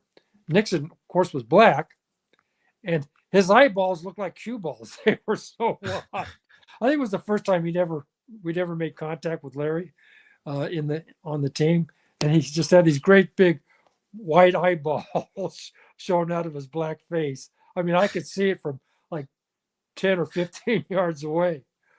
So were the Americans at this point in time? It was you, Mr. Ed, Larry, and Nelson on New York. Yes. Holy cow! Yes. So on this particular mission, Walkoff opens up with his RPD. I move up into the kind of the middle because I pull the back strap down on both Dickie and the mortar guy, and I get the motor and I start working the mortar. Dickie's shooting at B-40s. Everybody's firing their M79s that have them, their Car 15s. The Montagnard in the rear element that had an M79, let's just say he got a little excited, and he fires an M79 grenade into the tree that I'm kind of under, working the mortar, and it goes off right above me and peppers my arm with light shrapnel. Nothing bad. So Walkoff, I forget how he communicated. He says, we're gonna turn in place so the rear, the front becomes the rear and the rear becomes the front. So now I'm leading the front, but none of the Montagnards would walk point. So I ended up, for the first and only time, thank God, in my life, I'm walking point. So New York is moving the opposite direction now. And I forget how long we moved. Maybe Ned could remember. But we reach an area that's kind of in a clearing, but it's got high grass. And so Walkoff says, everybody starts stomping. So we start stomping grass to make a mini LZ. And then the air comes in. And so we have stomped down an area, not enough for the helicopters to actually come in to land, but they came in. But before they came in, I remember I'm sitting right or kneeling right next to Walkoff, and a Spad comes over the top of us, like he's maybe just 40 or 50 feet above us, and he's tilting his wings back and forth, basically saying, "Hello, how you doing?" And Walkoff does something that was so symbolic. I don't even think he realized how symbolic it was. He starts acting like he's jerking off, and he's throwing his fist up. He's throwing his fist like this, like he's taking the semen, and he's throwing it up at the Spad, this A1E Skyraider. Well, do you realize how symbolic that is? Semen is life. He's literally telling this Spad pilot, "You are giving us life," as he beats. That's another TV moment right there. And God, if only the camera was rolling at that moment. Oh, God Almighty. epic. And then the Hueys come in, the Slicks come in, and we didn't get taken out on strings, but they didn't set down. They must have been 2 or 3 feet off the ground. Anyway, we got everybody in, and we got extracted. And I think I was the only one that was even lightly wounded. And that was a good mission. But yeah. Did they meet y'all? Is that the recon company tradition of Yes. when the guys are waiting, or if they're not on mission or on Yes. duty, they come out and greet y'all with the beer and Yes. all of that? Yes, every time. Everybody would come out. They'd say, New York's coming in or Hawaii's coming in, whatever. Everybody in recon that could would go out to the tarmac with beer in hand and greet you. In fact, that one picture of me that I'm just off a mission and smiling, Billy Spurgeon took that picture, by the way. I was told. Mr. Bill Spurgeon. Okay. Yeah. Yeah. I know. There's my big shit-eating grin because I survived another mission. I didn't get shot or wounded too bad. I don't think on that one I made contact. That is a worldwide famous photo. I mean, you type MACV-SOG into Google and hit the images, more than likely this photo is going to appear somewhere in the search. Really? Oh yeah, it is out there wide and far. And I would, since it's a great photo, is this normally what you carried Yes. on recon missions? Yes. You can see the smoke grenade hanging, and typically I'd have a Willie Pete close by. We had to improvise. All of us wore these gloves with the fingers cut off because of mosquitoes and whatnot. Mm-hmm. And you can see on my right wrist. I don't know if you can see it very well, but there's a compass. That's a compass, and then a first aid bag or kit. First aid up above the smoke grenade, car 15, stable hook up right rig, here. Yeah, the D rings, stable rig. I carried. I carried.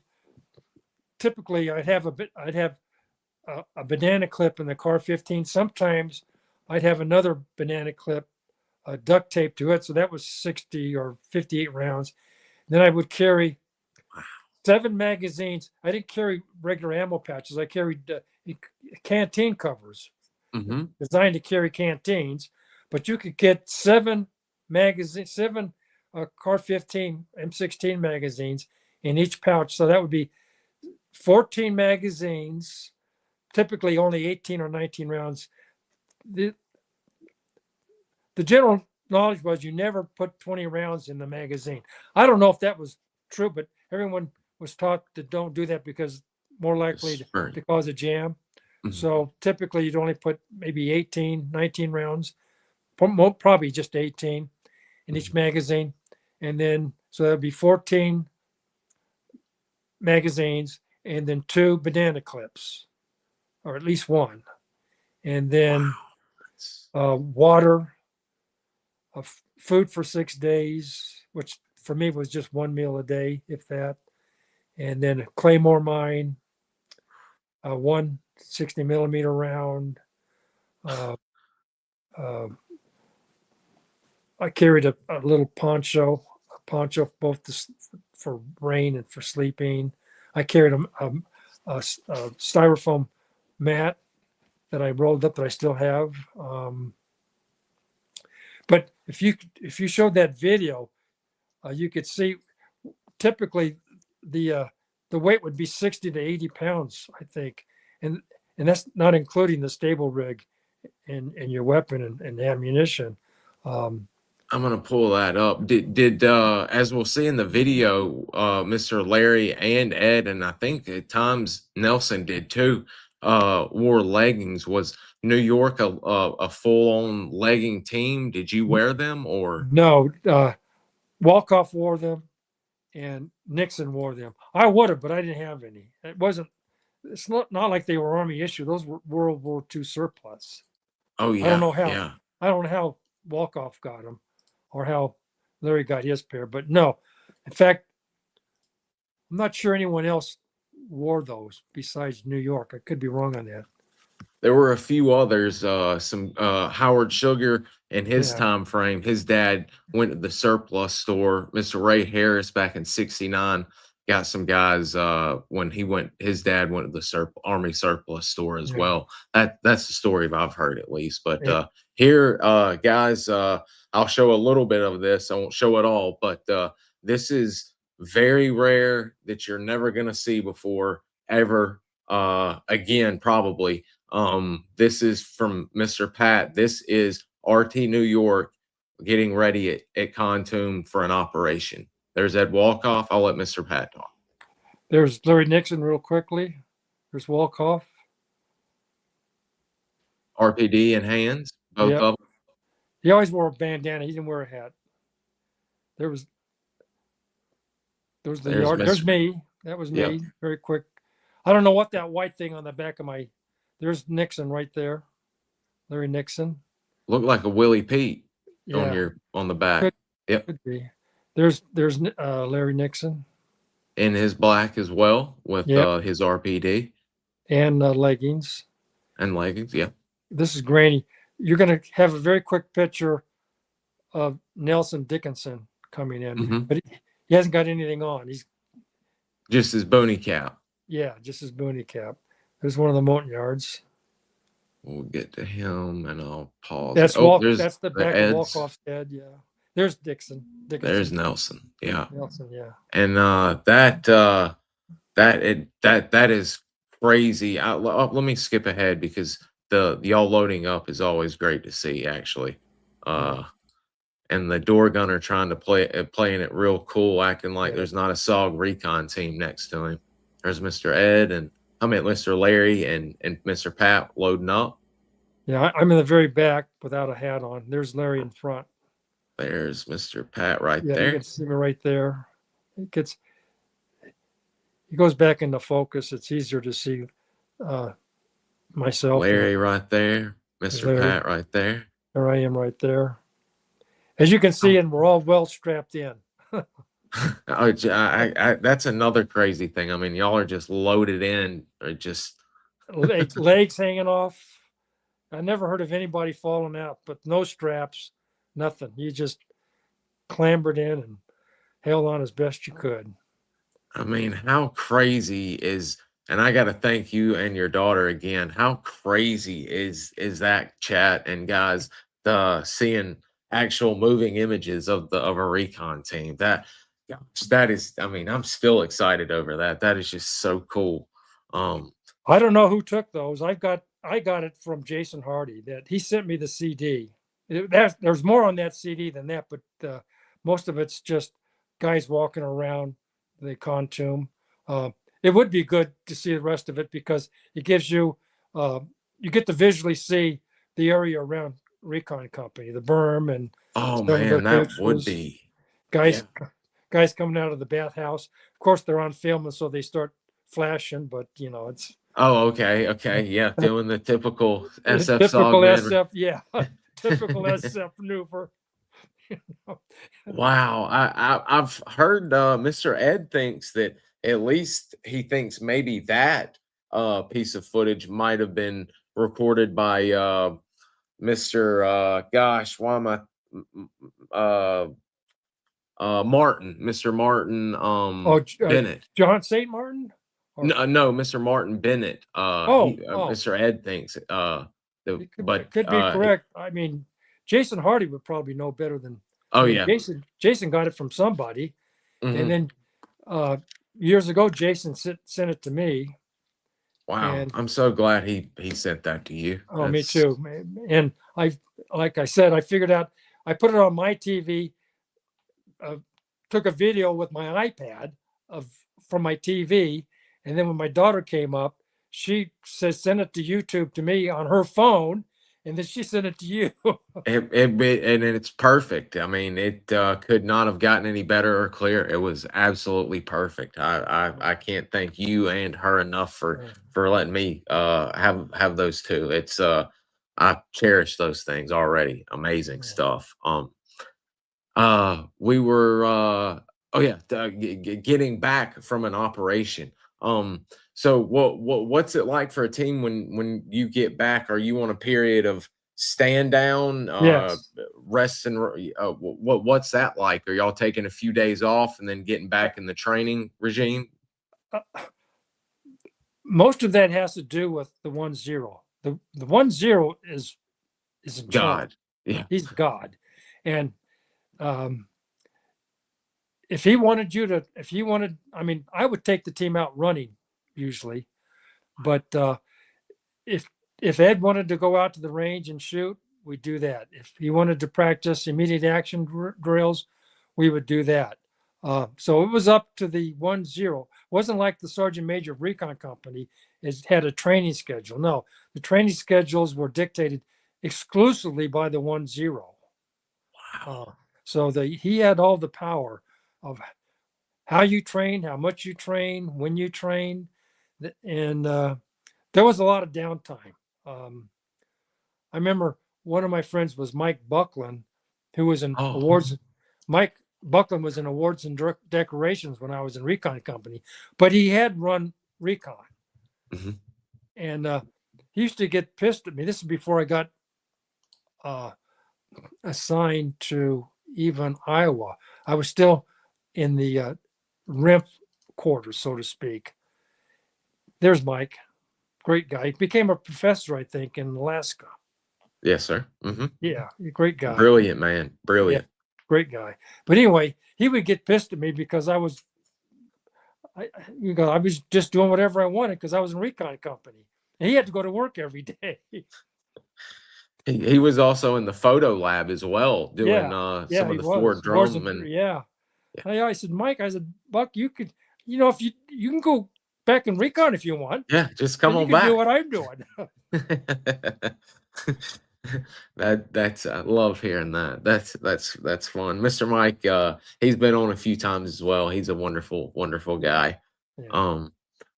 So that kind of gives, I mean, it always a new respect for a 1-0, but that really gives you a new look at it. That I mean, all of these great teams and 1-0s are doing it themselves. No one's looking over y'all like Big Army. It's you guys doing it. I don't know how the Army's run now, but I can't believe they would have the autonomy that. No, oh God, no. I mean, and that's not just for Recon, but the aviation units that were assigned to us had a lot of autonomy. I mean, in Platoon, that one scene where Bunny says he loves Vietnam because you get to do what you want. Nobody tells you. I mean, one of the ironies is that in Vietnam, in some respects, you had more freedom than you've ever had in your entire life. I mean, probably the number one stricture in the Bible and in Western civilization, or most of it, is thou shalt not kill. You don't go around murdering people. Well, in Vietnam, that's flipped on its head. Killing people becomes the most admirable virtue. You get medals for doing that. And so you have the freedom, not that you wanted to exercise it, to do what in normal circumstances would be the most horrendous thing you could do. But now it's the best thing you could do. That is, and then even modern times, there's a series called Generation Kill, and at the end of the tour, the Marines at First Recon during the push into Oh, Iraq, the guy looks over and says, "Man, some of the stuff we did this tour, if we were back home, they'd lock us up for life for what we did." You that's know, I, true. That's true. Um, but that was our job, and I, and I've never felt any remorse or any regret because I was up against professional soldiers. oh yeah, and that's not to say Yeah, y'all were doing anything illegal. no, That was no, just we I was weren't. relaying, Oh, I war. know you weren't, bud. Yeah. But it's um, I've never understood post-traumatic stress syndrome. I'm not going to criticize anyone over that, but I always felt that Vietnam made me stronger, not weaker. Um, and as far as I know, but I mean, you talk to Bucky Ramsey, he's 100%, Mm-hmm, mm-hmm. and he's only 100% because they told him he was 100%. Bucky thinks they're full of shit. Yeah, exactly. Exact wording, as a matter of fact. Yeah. My, Bucky, if you ever get a chance, Bucky's got a lot of horse and mule stories that'll just crack you up. he is He's a a country, very funny man. he's a country boy, and he's a gold mine too. I love He Bucky. is. He's supposed to be sending me some photos here in the mail in the not so distant future. So Yeah, I'll be looking forward to linking up with him once they get here. yeah. What since we've kind of covered a little bit of the missions and everything, you mentioned downtime, not training or in the field. What would you do did you work out a lot? Of course, going to the bar, but what were you doing during your downtime? Um, I like to play war games. I still do. I like to read. There was a lot of drinking, and of course, there were the whorehouses. Mm-hmm. Oh, gots to have them. Uh, I was just hanging out. A lot of time with your buddies. Yeah, the month after that first mission, when Gazetta and I and the Montagnards from Iowa were on berm duty every night for it seems like a month. I think I told you we'd be out there all night. Around midnight, every night, Mike Blackwell, not Buckland, Mike Blackwell would wander over. He and I were great friends, and he would be drunk, and he would come up laughing because I was on the berm again all night long.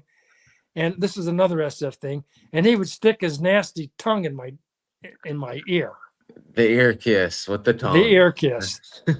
Every night he'd come in midnight drunk and lick my ear. I love that. So one night I said, I'm going to fix him. And we had bug spray that was very potent. Oh. And you did not want to get this bug spray on your lips or on your genitals because it would burn like hell. And it was nasty. So I sprayed my ear one night with that bug spray. And sure enough, here comes Blackwell, laughing, drunk, and I just stuck my ear out. All right, here it is. Stick your nasty tongue in there, buddy. And he sticks his tongue in, and I think he started puking. It was hilarious. I felt very happy. I can only imagine that was the last of the tongue kiss, at least That for was a the while, last. to make sure Yeah, it wasn't a setup again. yeah. He did. I don't think he did that after that. Where we've got a Hatchet Force veteran from CCC that was there in 1969. He was curious about did y'all ever do the Mad Minutes on the wall? Was that a regular thing y'all did while on the wall? No, we No. did that in the range. I don't ever recall doing that on the wall. I'm not saying it didn't happen, but no, we'd have the Mad Minutes at the range here. Yeah. Okay. Yeah, that was always fun. Did y'all have any issues? I know CCC did have sapper attacks. Or Yes. did any of the attacks occur while you were at Yes. Kanto? April 1st, 1970. Oh, We got hit with sappers. jeez. Actually, that's got a story to it. Yeah. April 1st, April Fool's Day, we get hit with sappers. I was still on, I must have still been on Iowa because I was in the hooch.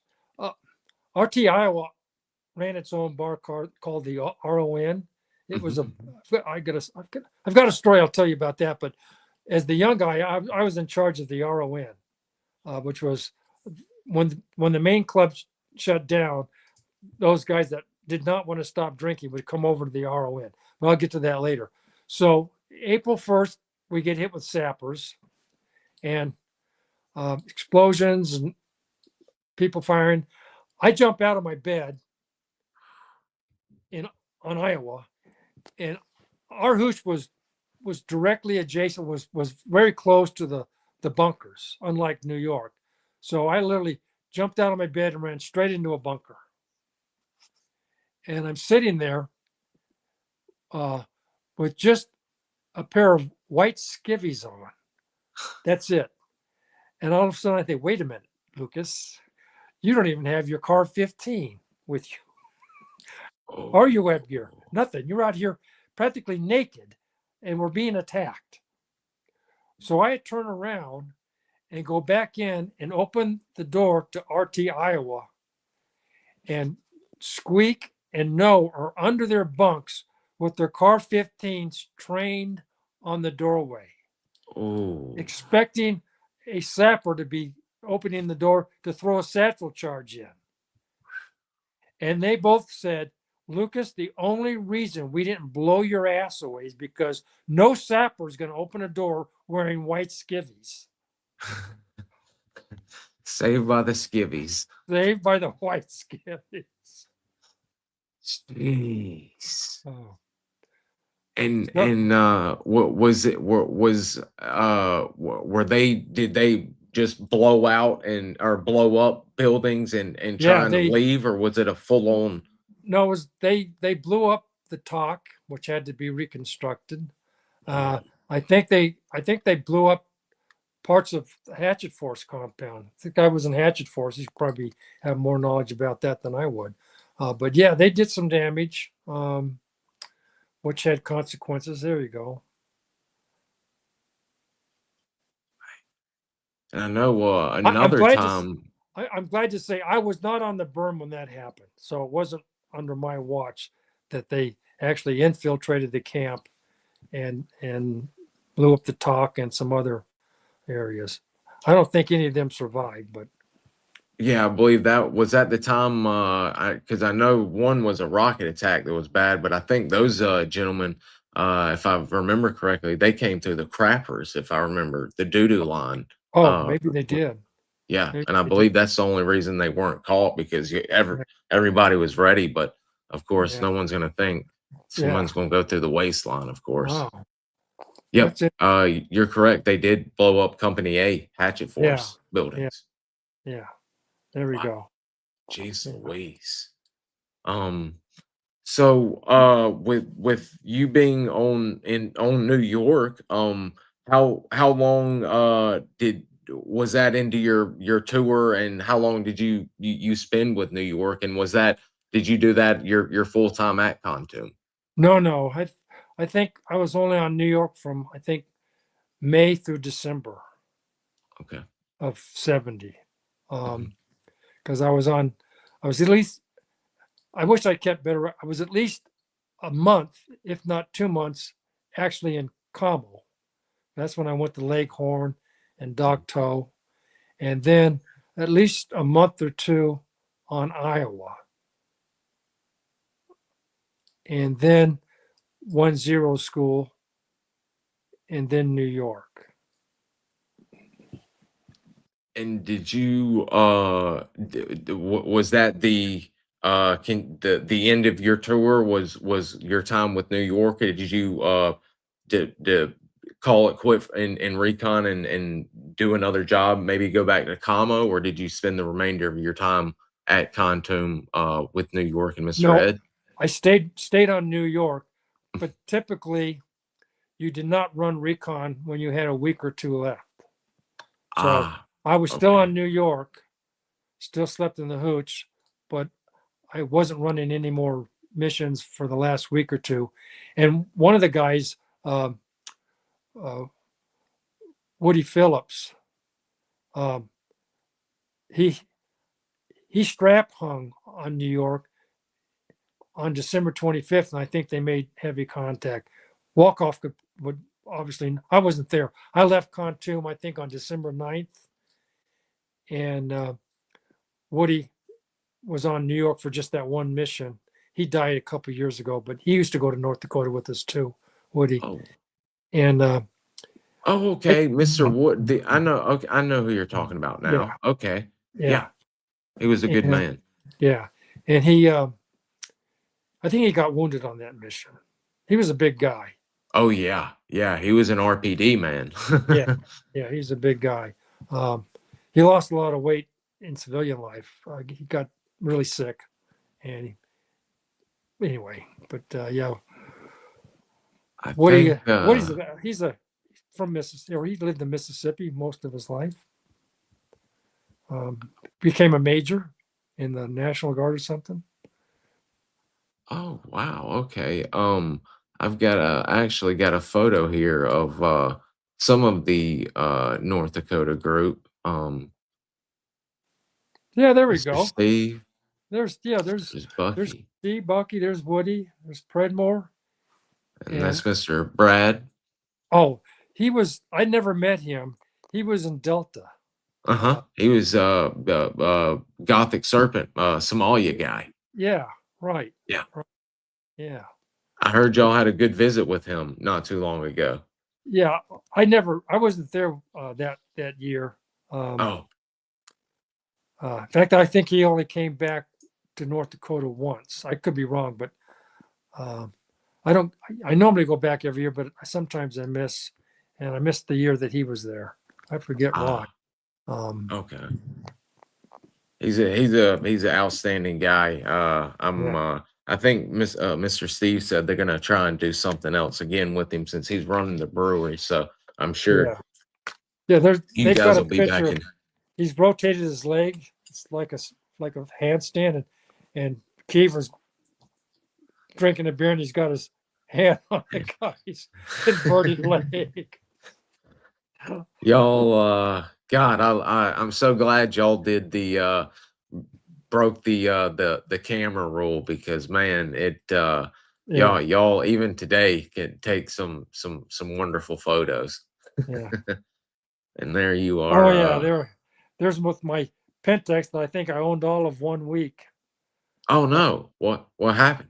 Well, I went to Bangkok 3 times. Oh.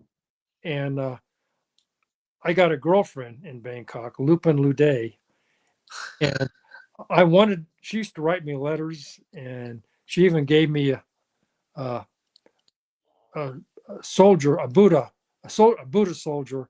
She said, "Luke, if you wear this, you'll never get shot." And so I always wore it in the field, and I never got shot. Well, except for the shrapnel. But anyway, I was out of money, and so I sold that Pentax so I could go back to Bangkok.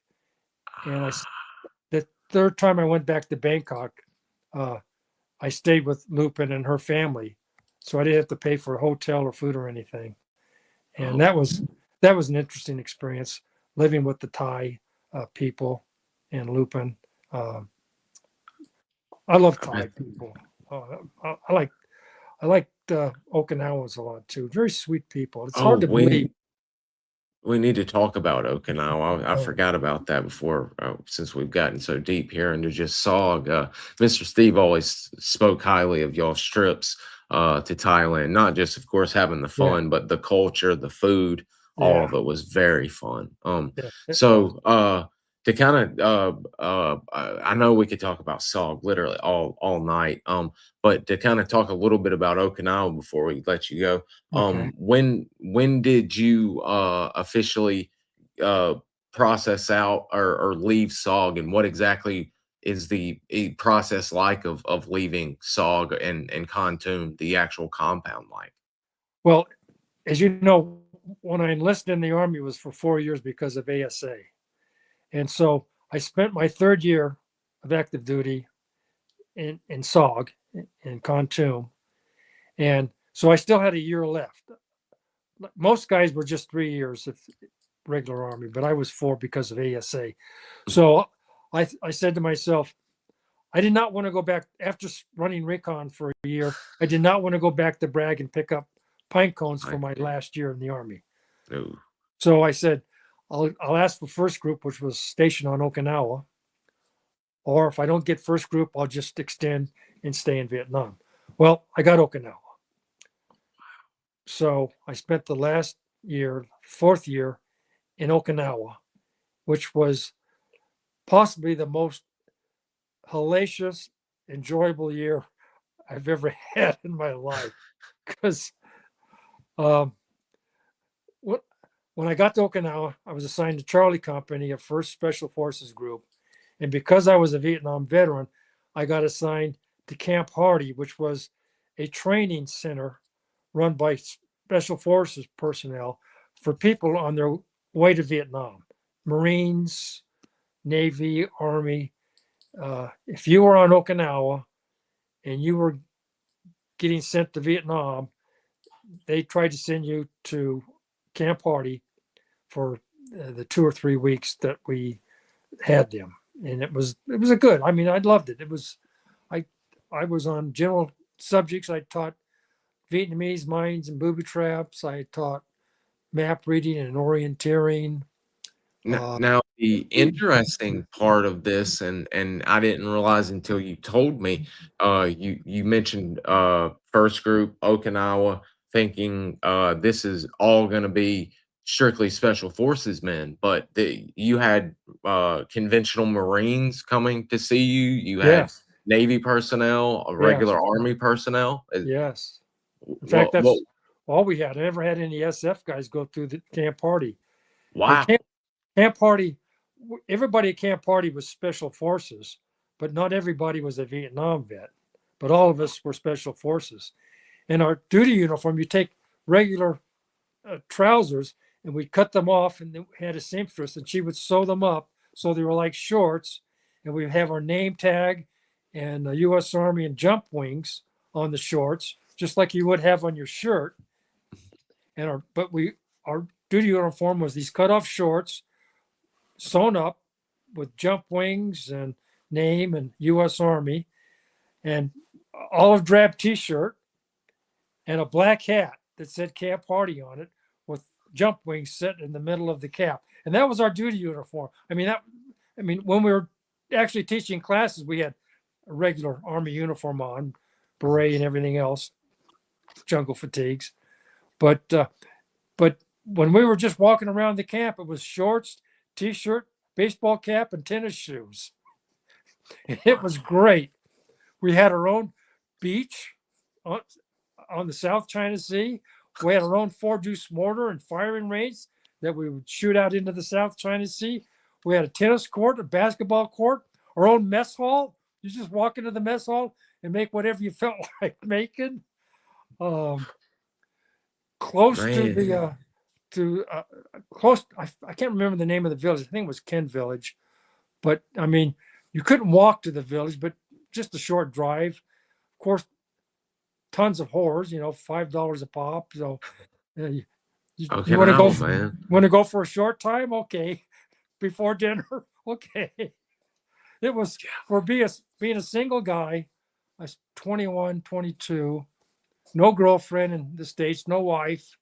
It was like heaven on earth for a young man, And especially with you just getting out of SOG and being what you had gone through, what better place with not only the fun, but still being able to train and do the SF thing, but a nice place to seemingly kind of decompress a little bit. Yeah, it was great. I mean, I discovered I really like being an instructor.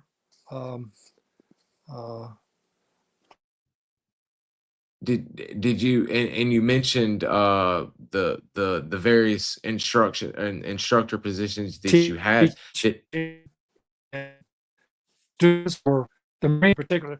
I mean, I love the Marines.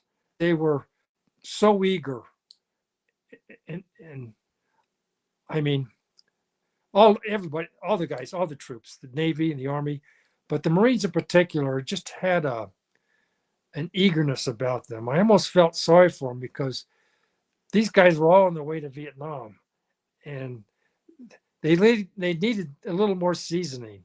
One of the things I did was, after the various instructions, we would take them out to the field for 3 or 4 days. But it was impossible to keep them silent. They could not move quietly. They could not stay quiet. And I finally, after I don't know how many cycles I ran through, I finally realized the reason in Vietnam and Laos we were so incredible was because we were scared shitless 24/7. I mean, you maintain the focus we had out in the field was unbelievable. We could maintain the most incredible noise discipline and movement discipline every second of every minute of every hour for days on end. And that's impossible unless you've got this hard knot of fear in your stomach that keeps you totally focused at all times. These guys on their way to Vietnam, they didn't have that fear yet. So I get them to move quietly for 2 or 3 hours at best, and then they're back to joking around. And I thought, it's impossible. They aren't afraid. They aren't afraid they're going to get killed in the next 5 minutes. So no, I did what we could for them, but there's nothing like the real thing to get you focused. Isn't that There is so nothing like the real crazy thing that to get you that's focused. yeah, I was just fixing to say, isn't this Oh, I that can't hear so you, bud. crazy that you hey Lost you're your here audio. What? Wait a minute. oh you can you hear me? Oops. What's going on here? Uh-oh. Can you hear me? Oh. You may have turned off. Did something here. Can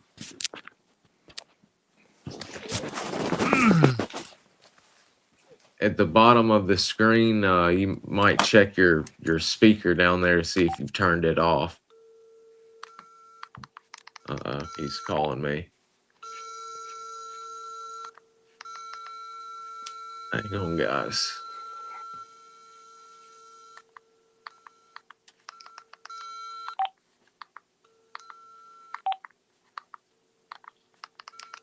Damn it. Can you hear me?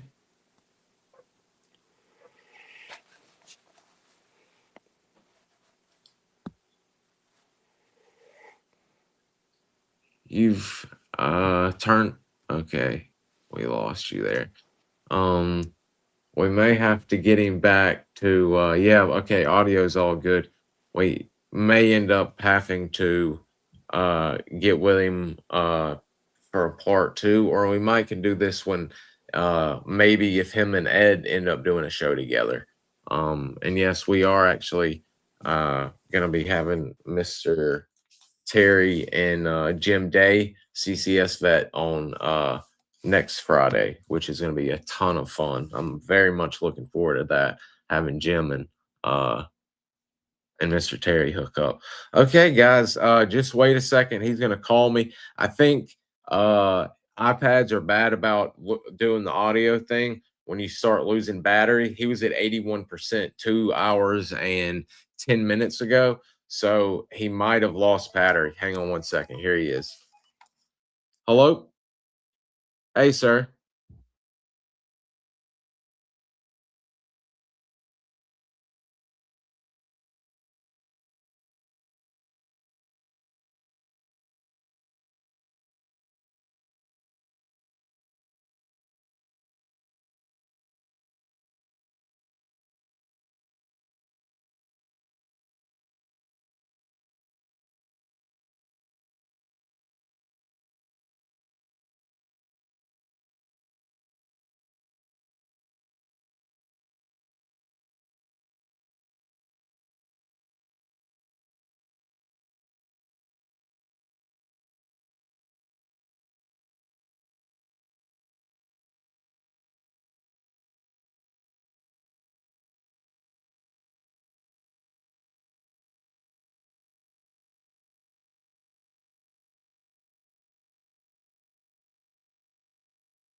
Okay, what we're doing is, sorry about that. Okay, we're good to go. Part two. We are, am I on? Okay, part two. We're gonna do a part two next Tuesday, I believe. I'm supposed to call him that morning, and then we're gonna see about it. But we are doing a part two. So with Pat, hopefully him and Mr. Ed are gonna do one, but we are gonna do a part two with Mr. Pat, to where he's going to talk about Okinawa, because he's actually got a lot of cool stories about not just training, but some other fun stuff that happened while he was in Okinawa. So I think we can at least probably get another hour at least just on Okinawa alone. So I think we're going to be doing good about that. Yeah, Mr. Jim has a lot of great stories. You and him both know a lot of the same people, and I think we're gonna have a lot of fun next Friday, Mr. Terry. It's gonna be a lot of fun stories, and actually getting to talk about the differences between CCS and CCC will be very interesting as well, considering both of y'all were there at the same point in time. So we'll get literally the differences in y'all's time period. So, all right, everybody, this is our part one. We did good, 2.5 hours or so, and we are set for a part two. So everybody just keep an eye out. I'll go ahead and make the event. The date may change, but we are good to go. We are set to talk next Tuesday, and we'll set it up. And so next week we have already set. We have Justin Sapp on Thursday, the Colonel, the first Green Beret with the CIA to go into Afghanistan, and then on Friday we have Mr. Terry and Mr. Jim. So everybody, please have a wonderful, safe weekend. I'm not sure if I'm going to do a show this weekend, because I'm actually doing a another recording with that vet who was in hospice that was at Khartoum in 1970. So I think I'm going to hold off and sit and record with him and his daughter, to where I can edit that and put that up on YouTube, to where we can preserve that history. So we're probably just going to wait and do shows during the week and then next weekend. So I will see all of y'all next week. Be safe